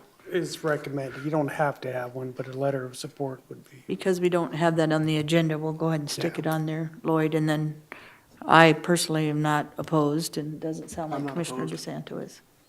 So, Okay, thank you. Thank you for putting yourself out for one more committee. My employers are going to be Man. how about committee reports? DeSanto? None. Commissioner LaCroy, committee? Oh, it's only been a week. I'm sure I had left town for a few days, so Okay. didn't have anything to report. Commissioner Fairby? Nothing. I went to the chamber, and they are doing some exciting things for the chamber and redoing some of their structure there. Also showed them all their pictures, thanks to Holly and the Highway Department and the NAU building from Buildings and Grounds and the courthouse. Showed them all the new pictures, and they were pretty excited. Went to Fire Board, talked about the option for fireworks, and they said they would be looking into that for us. Let's see, went to the city-county meeting, and most of that has came out today, what we talked about. Weed and Pest, I've never been to a Weed and Pest Board, went with Scott Guffey to the Weed and Pest Board. Some really nice people out there that are on that board, some ranchers, and one of the city guys, John, came and explained what they were spraying and what they were doing. That was quite an eye-opening, what Weed and Pest does. I knew some of it, but I just wanted to go, and the people there are doing an awesome job, and they are very good with their money and what they do with their budget on that Weed and Pest Board, so. Madam Chair, Yes, sir. on that note, do we have money in the weed and pest budget to, I guess, subsidize? We got a heck of a Canadian thistle problem. And if the residents of Pennington County can't afford to go buy weed killer from Warren or whatever, specifically for Canadian thistle, can we as a county, because I believe that it is becoming a huge problem, both in our forests and in our parks and everywhere, can we help out somehow with do we have that in the budget of the weed and pest to help people get the chemical to kill? George is actually on that board. I went just to, George wasn't gonna be there that day, so I went to cover, but George, do you know that answer? I think the number is $100 that can go to Scott and apply for, yeah. And $100 would probably go quite a ways, wouldn't it? Yes, sir. Either 50 or 100. I had a neighbor come over and tell me that he was killing the Canadian thistle by spraying gasoline on it, and I thought that probably wasn't such a great idea, so I'll go to the fire board about this. Canadian thistle problem started the fire out by DeSanto's house.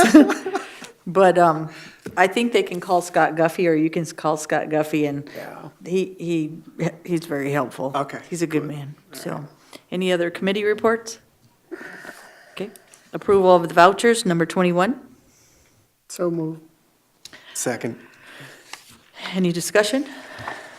Yes, Madam Chair, is for the public, it's $2,939,086.23. There's Thank a you. lot of questionable expenditures in there, and when the auditor was here, I was asking him about internal controls, and of course, he sidestepped the issue, but our internal control of spending is not good. Thank you. Okay, thank you. Any other discussion? All in favor, say aye. Aye. All opposed, motion Aye. carries. Oh, I'm sorry. Commissioner Farabee was a no, 3 I yeses. got that. Thank you, Ms. Kara. Items from the public? None? Okay. And we do have an executive session, Ms. Holly? Okay, and which, is it A or B or both? It's B. Okay, B will be contractual pending litigation per SDCL 1-25-2, Section 3. So do we have a motion to go in executive session? By LaCroy, Seconded. second by DeSanter. All in favor, say aye. Aye. All opposed, motion carries. Executive session, do we have a motion on that executive? Did he say he was making a motion? We didn't No? have Not yet, Okay. he's got to prepare it. Okay. Is there a second? Motion by LaCroy, second by DeSanto. All in favor, say aye. Aye. All opposed, motion carries. Move to adjourn Move to adjourn. by DeSanto. Second. Second by LaCroy. All in favor, say aye. Aye. All opposed, motion carries.